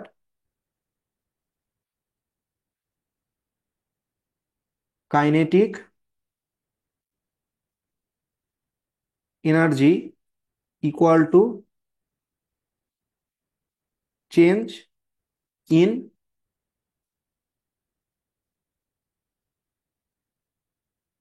potential energy. তো পোটেনশিয়াল এনার্জি যখন 1, তখন হবে -Gmm divided by r initial, আর ফাইনালটা হবে আর ফাইনাল, এরকম করে ফর্মুলাটা আসবে। তো এগুলো ফর্মুলার ডেরিভেশন তো আর আমি এখানে দেখাতে বসিনি। তাহলে আলটিমেটলি আমরা এখান থেকে এরকম লিখতে পারি যে হাফ mv² ইকুয়াল টু, ওই মাইনাসগুলো নেগলেক্ট হয়ে যাবে একজন আরেকজনের সাথে, হয়ে গিয়ে Gmm ইন্টু 1/r, তো আসবে সারফেস, এটা যেখান থেকে নিক্ষেপ করছে সারফেস থেকে, ডিভাইডেড বাই 1 - হাইট। ঠিক আছে? বা এই জিনিসটা এরকম হয়, এরকম লেখা হয় যে আর এস, যেখানে আর এসটা হচ্ছে, একবারে লিখে দিই, r s equal to r, আর r h, r h equal to হচ্ছে আর প্লাস এইচ উচ্চতাটা। ঠিক আছে? এইখানে আর এসটাকেই বলে দিছে আর ই, অর্থাৎ এই জিনিসটা এইরকম, half M V square equal to g m m into 1/RE minus 1/RE এর সাথে ওই এইচটাকেই বলে দিছে হচ্ছে RM, মানে RM উচ্চতায় উঠতেছে, এই আর কি। ঠিক আছে, এই ক্ষেত্রে মনে রাখবা এরকম আসবে যে আহা কি হলো, 1/ছোট মাইনাস 1/বড়, এইটা করলেই কেবল তুমি পজিটিভ ভ্যালু পাবা, তাই না? 1/ছোট মাইনাস 1/বড় করলে পজিটিভ ভ্যালু পাওয়া যায়, তাছাড়া কিন্তু পাওয়া যাবে না। আর এখানে দেখো রুটের একটা টার্ম আসবেই, দুই দিক থেকে এম, এম বাদ, তাহলে ভি স্কোয়ার ইকুয়াল টু কত আসবে, 2GM into 1/RE minus 1/RE plus RM। এখন স্কোয়ারটা উঠাই দিতে গেলে তোমার এখানে রুট দেওয়া লাগবে না, আর যদি রুটের ভিতরে মাইনাস চলে আসে তাহলে তো একবারে কেল্লা ফতে, তাই না? এই জন্য তো রুটের ভিতরে মাইনাস দেওয়া না, যেহেতু দেওয়া যাবে না সেই জন্য আমাদের মনে রাখতে হবে, এটা মনে রাখার ট্রিক্স আর কি। এটা আসলে কোনো বিধিবদ্ধ নিয়ম না যে রুটের ভিতরে মাইনাস আসবে না এই জন্য এরকম করতে হবে, না, ফর্মুলাটা ওইরকম, জাস্ট তোমাকে মনে রাখার জন্য আমি এইটা ট্রিক্সটা শিখাই দিলাম।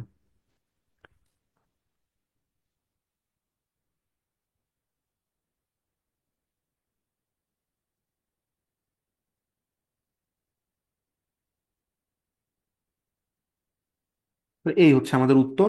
এখন দেখো অপশনের সাথে মিলায় যেটা উত্তর হবে সেটাই, অ্যাপ্রক্সিমেটলি এ নাম্বার, বি নাম্বারে প্লাস আছে হবে না, এখানে তো বড়টাই সামনে, এটা হবে না, প্লাস তো এটা হবেই না, তাহলে এ নাম্বারটাই উত্তর। এবার 1.1 মিটার দৈর্ঘ্য ও 2 সেন্টিমিটার ব্যাস বিশিষ্ট একটি আনুভূমিক রডের এক প্রান্ত একটি দেয়ালের সাথে সুদৃঢ়ভাবে আটকানো আছে। রডটির অপর প্রান্ত 31.4 কেজি ভর ঝুলানোতে এর কৌণিক বিকৃতি 0.01 রেডিয়ান হলো, রডটির উপাদানের দৃঢ়তার গুণাঙ্ক কত? আচ্ছা, সিনারিওটা এইরকম, এই মনে করো তোমার দেয়াল,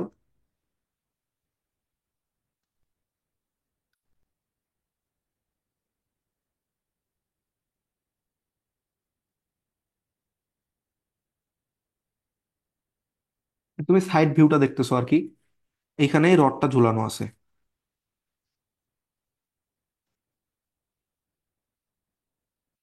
এই হচ্ছে রডটা, এখানে একটা ভর ঝুলানো আছে, যার কারণে নিচের দিকে ফোর্স আর লাগতেছে mg। এই mgটাই কিন্তু এবার ট্যানজেনশিয়াল ফোর্স, ft। ওকে, তাহলে এটা কি হবে, যেহেতু ওর সাইডটা এরকম ভাবে বাঁকানো, এটা কিছুটা নিচের দিকে হেলে আসবে না,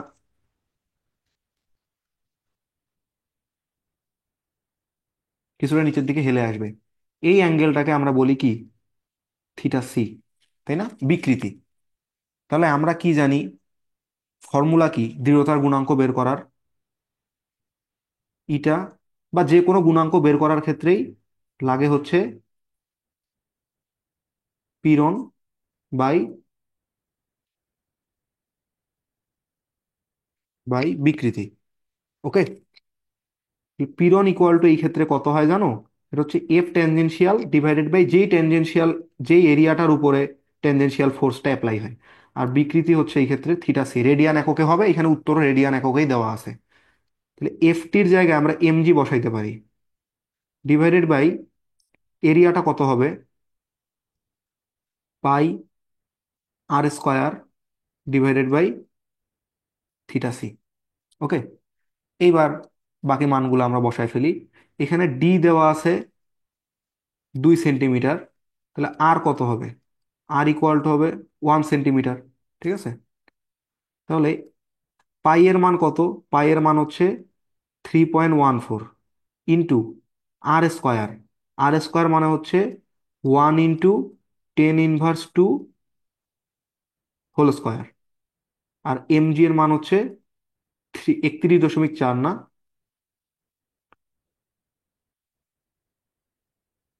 এটা হচ্ছে 31.4 ইন্টু 10। জি এর মান 10 বলা আছে, আর থিটা সি এর মান হচ্ছে 0.01। তাহলে আলটিমেটলি কি দাঁড়াচ্ছে এইখানে? আহ, নিচের ক্যালকুলেশনটা আগে করলে এখানে আসবে 10⁻²। এখানে 3.14কে আমি 31.4 লিখতেছি, সাথে 10⁻², আসবে না, -4 আসবে। -4টাকে আমি লিখে দিলাম -5। কেন লিখলাম -5? কারণ আমি এখানে 31 করছি, আর এই জায়গায় এইখানেও আমি 31.4 ইন্টু 10 করলাম। তাহলে আলটিমেটলি এটা কত আসতেছে? 31.4, 31 দশমিক কাটা, টুটা যখন উপরে যাবে তখন হয়ে যাবে +2, আর এই 5টা যখন উপরে যাবে তখন হয়ে যাবে 10⁶। 10⁶ ইন্টু 10⁻², তাহলে আসতেছে 10⁸ প্যাসকেল। এখন অপশনে কি আছে? অপশনে গিগার মেগাতে আছে। ওকে, তাহলে আমরা গিগাতেই যাই। গিগাতে যেতে হলে কি করতে হবে? 10⁹ দিয়ে ভাগ করতে হবে, তাহলে 0.1 গিগা প্যাসকেল।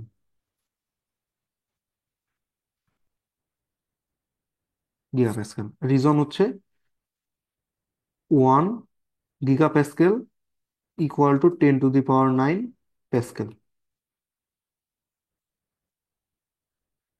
এই গেল হচ্ছে আমাদের এমসিকিউ এর কমপ্লিট সলিউশন। ওকে, এবার আমরা রিটেন পার্টে আসব।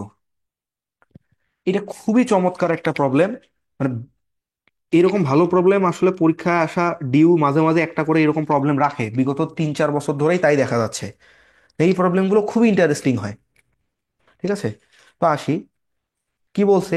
এক্স ও ওয়াই বস্তু দুটি কে স্প্রিং ধ্রুবক বিশিষ্ট একটি আদর্শ ভরহীন স্প্রিং দ্বারা যুক্ত। কোনো একটি মুহূর্তে স্প্রিংটির 1 সেন্টিমিটার সংকুচিত অবস্থায় বস্তুটিতে আনুভূমিক ঘর্ষণহীন একটি তলের উপর স্থির অবস্থায় আছে। তার মানে দেখো, আমি স্প্রিং এর স্বাভাবিক অবস্থাটা তোমাকে যদি আগে দেখাইতে চাই, সেটা কেমন হবে? এটা হচ্ছে স্প্রিং এর স্বাভাবিক অবস্থা।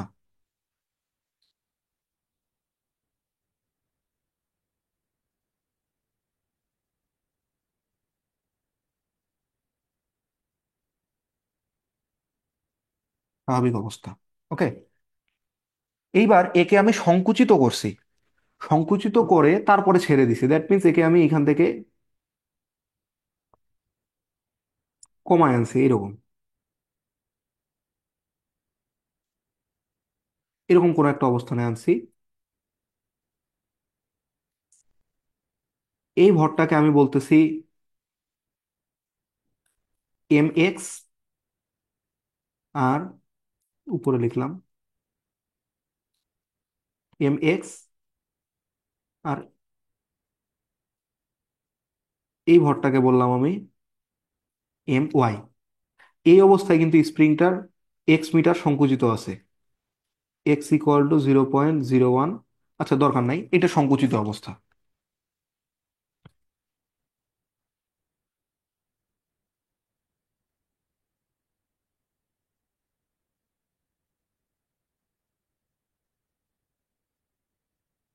এইবার যখন আমরা এই সংকুচিত অবস্থা থেকে রেখে একে ছেড়ে দিব, তখন কি হবে?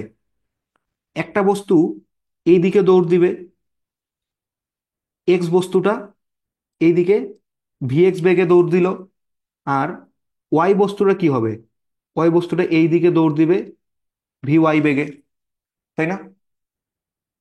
তুমি নিজেই সিম্পলি চিন্তা করো, একটা স্প্রিংকে 2 আঙ্গুল দিয়ে তুমি ধরে রাখছো, যখন তুমি ছেড়ে দিবা তখন কি হবে? তোমার আঙ্গুল দুইটা দুই সাইডেই চলে যাবে না? অথবা তুমি বাসায় এটা প্র্যাকটিক্যাল করেও দেখতে পারো, দুইটা বস্তু দুই দিকেই যাবে। এইবার এখানে একটা সংঘর্ষ সৃষ্টি হচ্ছে না? এখন আমাদের একটা মেইন প্রবলেম কি জানো? আমরা সংঘর্ষ বলতে ওই বুঝি যে এখানে একটা ট্রাক থাকবে, এখানে একটা বাস থাকবে, দুটো একে অপরকে এসে ধাক্কা দিতেছে, অথবা একটা দাঁড়ায় আছে আরেকটা পেছন থেকে এসে ধাক্কা দিচ্ছে। এইগুলারই আমরা বুঝি সংঘর্ষ হিসেবে। বাট যে কোনো ধরনের পরিবর্তনই আসলে ফিজিক্সের ক্ষেত্রে সংঘর্ষ ডিফাইন করে। ঠিক আছে, একটা নিউক্লিয়াস যখন বিস্ফোরিত হয়ে অনেকগুলো ছোট ছোট টুকরায় পরিণত হয়, অর্থাৎ নিউক্লিয়ার ফিশন বিক্রিয়া, ফিউশন বিক্রিয়া, এরাও কিন্তু এক ধরনের সংঘর্ষ। ঠিক আছে, এইগুলো আসলে বুঝতে শিখতে হবে। তো আমরা প্রথমে কি করব? ভরবেগের সংরক্ষণশীলতা।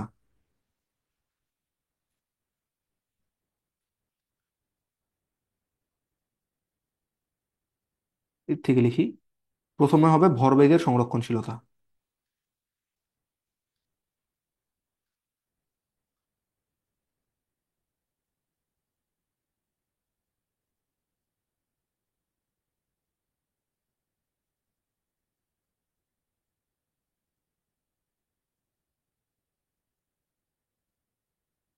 ভরবেগের সংরক্ষণশীলতা অ্যাপ্লাই করতে গেলে এম এক্স ভি এক্স, যেহেতু বিপরীত দিকে ভি ওয়াইটা, তাই হবে m y v y equal to, প্রথমে দুইজন স্থির অবস্থায় ছিল না, যার কারণে যে স্থির অবস্থায় ছিল কিন্তু প্রথমে, যার কারণে তাদের প্রথম অবস্থায় ভরবেগটা হবে zero.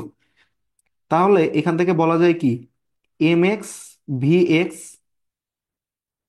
Equal to m y v y. এইবার আরেকটা ইনফরমেশন আমাদের কাছে দেওয়া আছে যে এক্স এর ভর ওয়াই এর ভরের 4 গুণ, এক্স এর ভরটা ওয়াই এর ভরের 4 গুণ।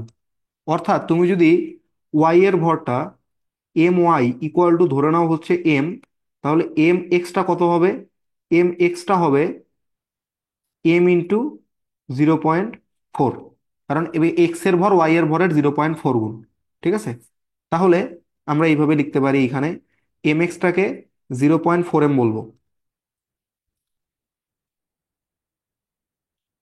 0.4 m into v x equal to M into v y, বা এই জায়গা থেকে আসবে v y equal to 0.4 v x.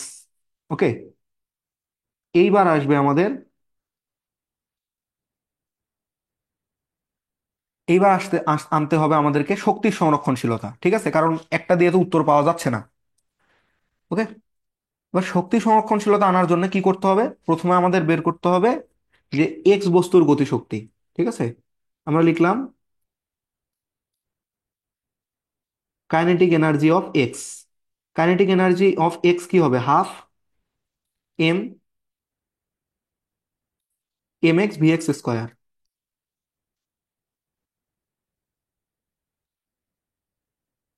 Half into m x এর মান কত? 0.4 এম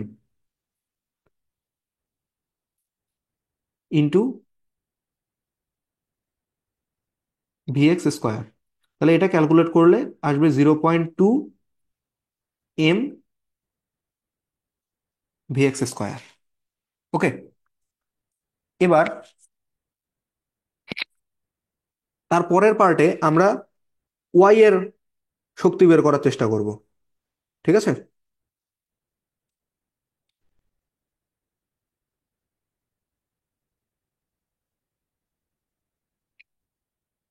তাহলে ওয়াই এর শক্তি কত আসবে?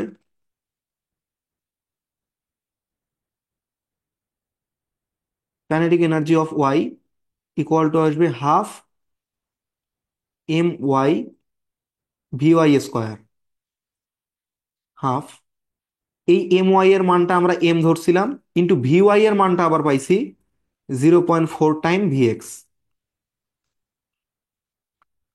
তাহলে হাফ এম, এটা কত আসবে বলো তো? 0.16 ভি এক্স স্কোয়ার। তাহলে আলটিমেটলি এটা আসতেছে 0.8 এম ভি এক্স স্কোয়ার। এইবার তাহলে আমাদের টোটাল কাইনেটিক এনার্জি কত? আর টোটাল ইনিশিয়াল, টোটাল দেখো, টোটাল ফাইনাল এনার্জি দুইটার কাইনেটিক এনার্জির যোগফল হবে, আর টোটাল ইনিশিয়াল এনার্জি হবে কেবল ওই যে স্প্রিং এর সংকুচিত অবস্থায় যে বিভব শক্তি বা পোটেনশিয়াল এনার্জিটা, সেটাই। রিজন কি? রিজন, দেখো যখন আমরা ইনিশিয়াল এনার্জির কথা বলবো, এনার্জি ইনিশিয়াল, তখন কি কি আসবে? Potential energy of spring plus kinetic energy of bodies, তাই না? এবার বডি দুইটা তো আগে স্থির ছিল, যার কারণে ওদের কোনো কাইনেটিক এনার্জি ছিল না, প্রথমে স্থির ছিল না, প্রথমে স্থির ছিল তো, যার কারণে ওদের কাইনেটিক এনার্জি নাই। তাহলে ইনিশিয়াল এনার্জিটা কেবল স্প্রিং এর পোটেনশিয়াল এনার্জি। ওকে, তাহলে আমরা ইনিশিয়াল এনার্জি হিসেবে লিখতে পারি হাফ কে এক্স স্কোয়ার।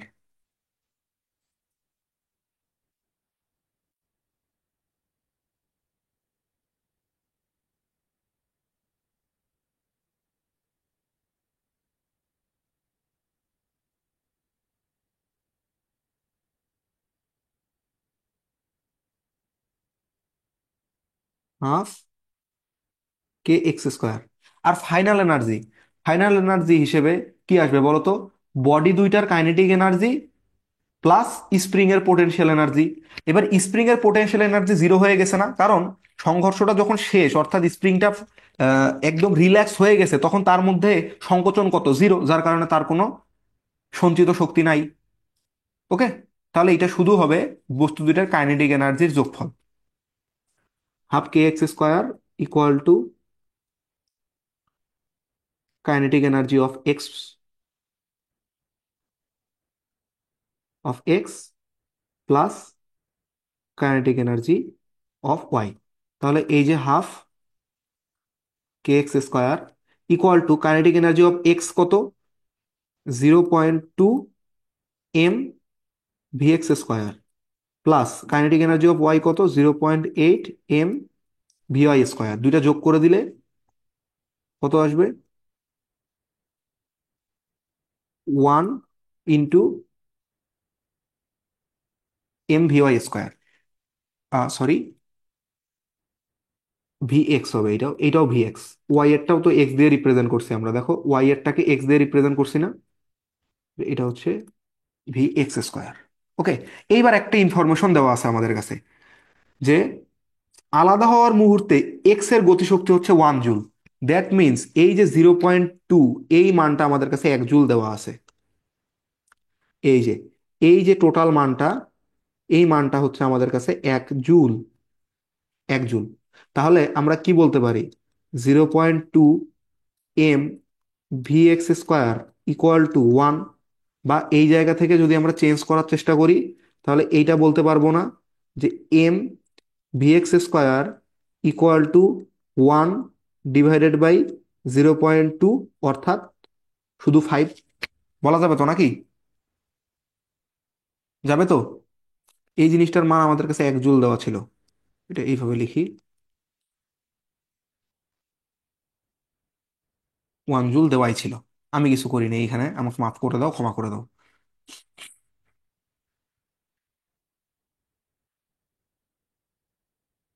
এবার খেয়াল করো, এবার কিন্তু আমাদের কাছে আর কোনো সমস্যা নাই। হাফ কে এক্স স্কোয়ার মানে কি বলতো, এক্স এর মানটা কত, 1 সেন্টিমিটার না? তাহলে 0.01 স্কোয়ার, বা একবারে এখানে আরো ইজিলি ক্যালকুলেশন করার জন্য 1 × 10⁻²² ইকুয়াল টু 5, বা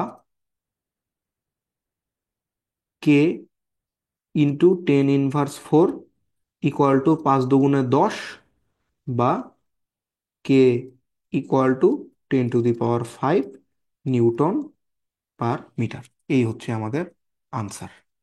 ওকে, তাহলে কে এর মান কত? কে এর মান হচ্ছে 10⁵ নিউটন পার মিটার। কে এর মানটাই আমাদেরকে বের করতে বলছে। খুবই সুন্দর একটা অঙ্ক, আমার অনেক পছন্দের একটা অঙ্ক আসছে এটা। ঠিক আছে, এটা কিন্তু কেউ যদি আগে থেকে একটু এই জাতীয় প্রবলেম প্র্যাকটিস না করে, তাহলে কিন্তু সে আসলে পরীক্ষার হলে বসে এটা সলভ করতে পারবে না, স্বাভাবিক এটা। এবার এক পরমাণুক একটি গ্যাসের N1 মোল, এইটার একটা কনসেপ্ট আছে। এটা দেখো গ্যাস মিশ্রণের গামানা, তাহলে এটার কনসেপ্টটা হচ্ছে,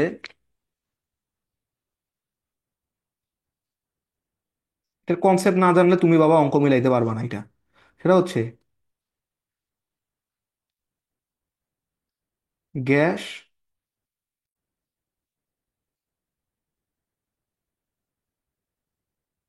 মিশ্রণের গামা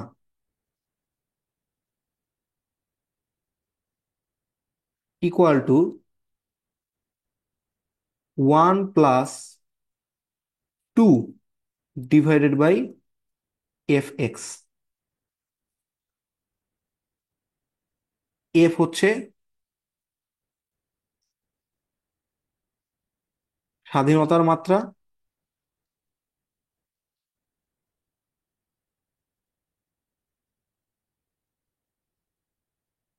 আর এক্স হচ্ছে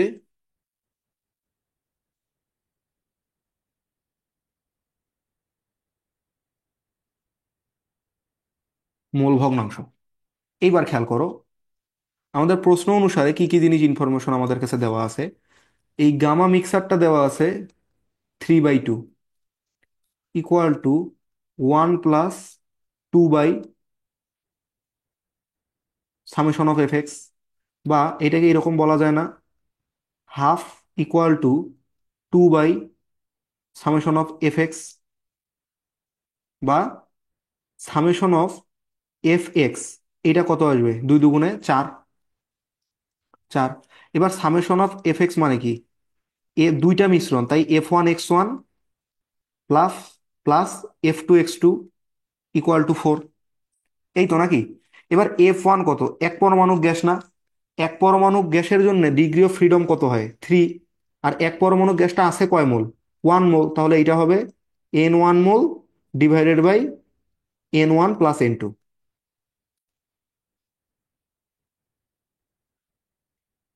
প্লাস দ্বিপরমাণু গ্যাসের জন্য ডিগ্রি অফ ফ্রিডমের মান হচ্ছে 5, আর মোল আছে N2 মোল, তাহলে হবে N1 plus N2 equal to 4। এবার বাকিটুকু ক্যালকুলেশন নিজেই করা যাবে। দেখো এখান থেকে তুমি 3N1 plus 5N2 divided by লসাগু নিচ্ছ কত, N1 plus N2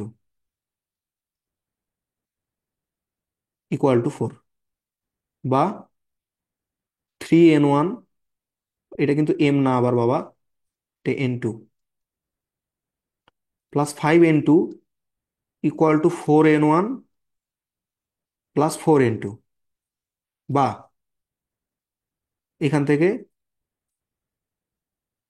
5N2 minus 4N2 equal to 4N1 minus 3N1, বা এখান থেকে কনক্লুশন হচ্ছে N1 ইকুয়াল টু N2। তাহলে N1 আর N2 এর মধ্যে সম্পর্ক নির্ণয় করতে বলা হয়েছে, সম্পর্ক হচ্ছে এরা পরস্পর সমান। ঠিক আছে, I hope it's clear to you. এবার দ্বিতীয়টা, কারশফের সূত্র ব্যবহার করে বর্তনীর প্রতিটি শাখায় তড়িৎ প্রবাহের মান নির্ণয় করো। ওকে, করি। কারশফের সূত্র পারি না এরকম পাপী মনে হয় দুনিয়ায় একটাও নাই, তাই না? তাহলে দেখো, I1 I2 I3 দেওয়াই আছে, আমাকে আর ধরার কোনো কাহিনী কীর্তি নাই। আমি কারশফের সূত্র প্রথমে এই লুপে চালাইলাম। ঠিক আছে, তাহলে এই লুপে চালাইলে কি আসবে বলো তো, ফার্স্ট ইকুয়েশনটা আমাদের আসবে 50 equal to 2I1 plus 2I2, বা I1 plus I2 equal to 25। এবার আরেকটা লুপে যদি কারশফ চালাই, এই লুপে চালাইলাম,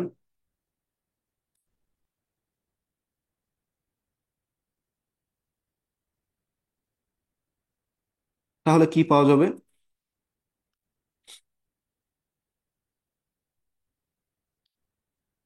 20 equal to 2I3 minus 2I2। Minus কেন হইলো, কারণ I2 এর ডিরেকশনটা লুপের ডিরেকশনের উল্টো দিকে আছে তাই।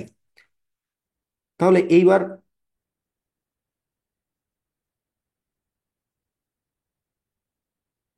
এইখান থেকে দেখো, ইকুয়েশন দুইটা আননোন কিন্তু তিনটা, তাই আমরা আরেকটা ইকুয়েশন লিখতে পারি। আরেকটা ইকুয়েশন কি বলতো, এই দুইটা গেল কেভিএল ইকুয়েশন। কেসিএল ইকুয়েশনটা এরকম না, I1 equal two I2 plus I3, এই যে এই পয়েন্টে এন্টারিং কারেন্ট হচ্ছে I1, আর যেটা এন্টার করতেছে আর যেটা লিভ করতেছে লিভিং কারেন্ট হচ্ছে I2 প্লাস I3, তাই I1 equal two I2 plus I3, এই মানটা এখানে বসাও। এই মানটা এখানে বসাইলে কি পাওয়া যায়, I2 plus I3 plus I2 equal to 25, implies that 2I2 plus I3 equal two 25। এবার এই ইকুয়েশন আর এই ইকুয়েশন আমরা যোগ করে দিব। যোগ করে দিলে কি পাওয়া যাবে, 2I3 মাইনাস 2I2, অন্য কালি দিয়ে করি,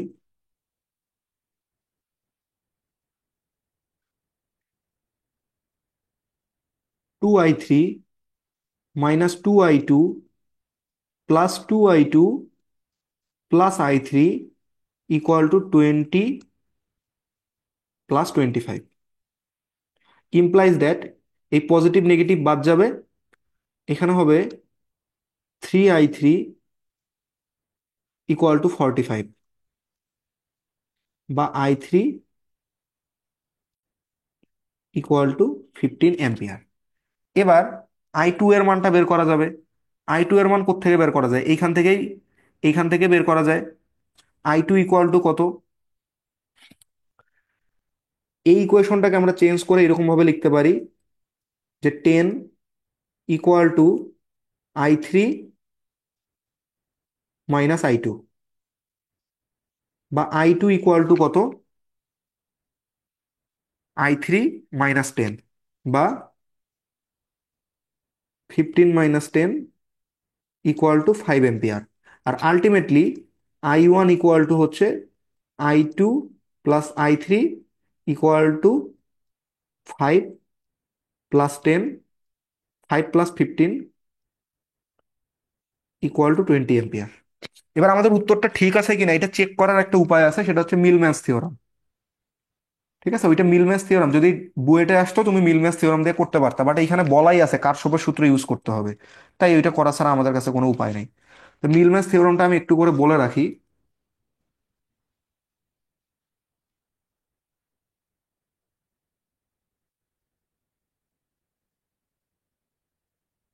মিলম্যান্স থিওরামের মাধ্যমে এই I2 কারেন্টটা বের করার উপায় হচ্ছে,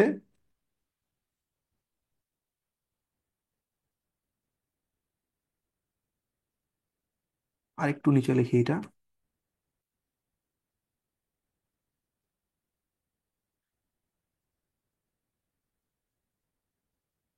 50/2 প্লাস 0/2 মাইনাস 20/2, এখানে আসবে half plus half plus half. আর এই জায়গায় আসবে যেহেতু রেজিস্টরটা 2, রেজিস্টরটা 2। এইখানে উপরের যে টার্মটা পাচ্ছি এই টার্মটা হচ্ছে এই দুই প্রান্তের মধ্যে বিভব পার্থক্য। ওকে, তাহলে এইখানকার ক্যালকুলেশনটা যদি কমপ্লিট করি আমরা, তাহলে উপরে কত আসবে? উপরে আসতেছে 25 - 10 ডিভাইডেড বাই এটা আসবে 3/2 ডিভাইডেড বাই 2।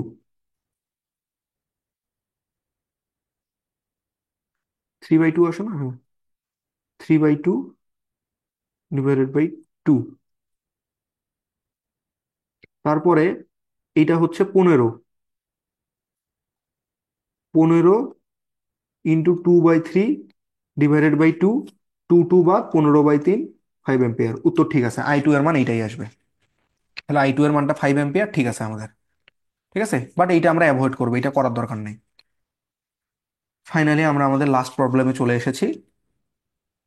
এখন লাস্ট প্রবলেমটা আসলে কাদের কাছে কঠিন মনে হয়েছে আমি জানি না, এটা কিন্তু একদমই বেসিক একটা প্রবলেম। ঠিক আছে, এবং মানগুলো খুবই সুন্দরভাবে দেওয়া যাতে ক্যালকুলেশন করতে ইজি হয়। তাহলে আমরা এই ফটো ইলেকট্রিক ইফেক্টের ফর্মুলাটা কি জানি? সেটা হচ্ছে h c by lambda equal to work function plus kinetic energy maximum. Okay, তাহলে এই জায়গায় এইচ সি বাই ল্যামডা থাকলো, এই ওয়ার্ক ফাংশনকে এইভাবে লেখা যায় না?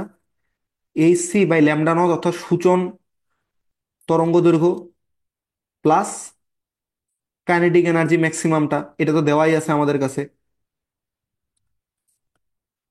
4 × 10⁻19। এবার একটা জিনিস খেয়াল করো, এইটা আছে কিন্তু জুল এককে, তাই না? এই জুল থেকে আমরা ইলেকট্রোভোল্টে নিয়ে দেবো, কারণ দুনিয়ার সব মান আমাদের ইলেকট্রোভোল্টে দেওয়া আছে, এই এইচ সি এর মানটা ইলেকট্রোভোল্টে দেওয়া। যার কারণে আমি এখানে করব কি, h c by lambda equal to h c by lambda naught plus 4 × 10⁻19 divided by 1.6 × 10⁻19 করে নেব। এইবার আমি এইচ সি এর মানটা বসাবো। এইচ সি এর মান কত? 1240 দেওয়া আছে, ওইটাও ন্যানোমিটার একক নিয়েই দেওয়া আছে, যার কারণে আমাকে নিচেরটাকে ন্যানোমিটার থেকে আর মিটারে নিতে হবে না। Divided by 310 equal to 1240/λ0 plus এইটা একটু কত আসবে, 4 × 5 = 80, তাহলে তার অর্ধেক 2.5। 2.5। এবার 31, 4 × 31 = 124, হ্যাঁ, তাহলে এটা আসবে 4। তাহলে 4 ইকুয়াল টু 1240/λ0 প্লাস 2.5, বা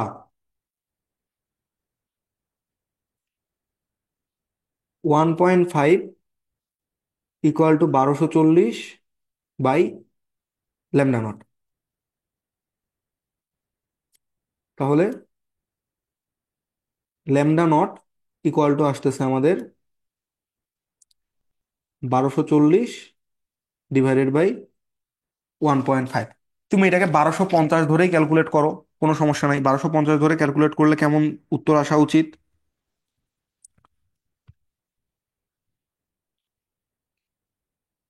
ক্যালকুলেশনটা তোমরা হাতে হাতে যারা ক্যালকুলেশন শিখছো তারা আসলে পারবা। 1100, যদি ওইটাকে 1500 ধরো, তাহলে আসবে ডিরেক্ট 100, 1000, তাই না? তাহলে 1000-এ কিছুটা কম আসবে আর কি। ওকে, ক্যালকুলেশনটা হচ্ছে অ্যাপ্রক্সিমেটলি 827 ন্যানোমিটার। ওকে, এই ছিল আমাদের এই টোটাল সলিউশন। তোমাদের কারো যদি কোনো প্রবলেম থাকে অথবা কোনো টপিক যদি তোমাদের এক্সট্রা করে জানার ইচ্ছা থাকে তাহলে কমেন্ট করতে পারো, আমি সেটার উপর আলাদা করে ভিডিও বানিয়ে দেওয়ার চেষ্টা করব। ঠিক আছে? তোমাদের জন্য আজকে রাতেই একটা ফেসবুক গ্রুপ খুলে ফেলা হবে, তোমরা যদি চাও সেই গ্রুপে জয়েন করতে পারো। ফেসবুক গ্রুপের নামটা আমি লিখে দিচ্ছি।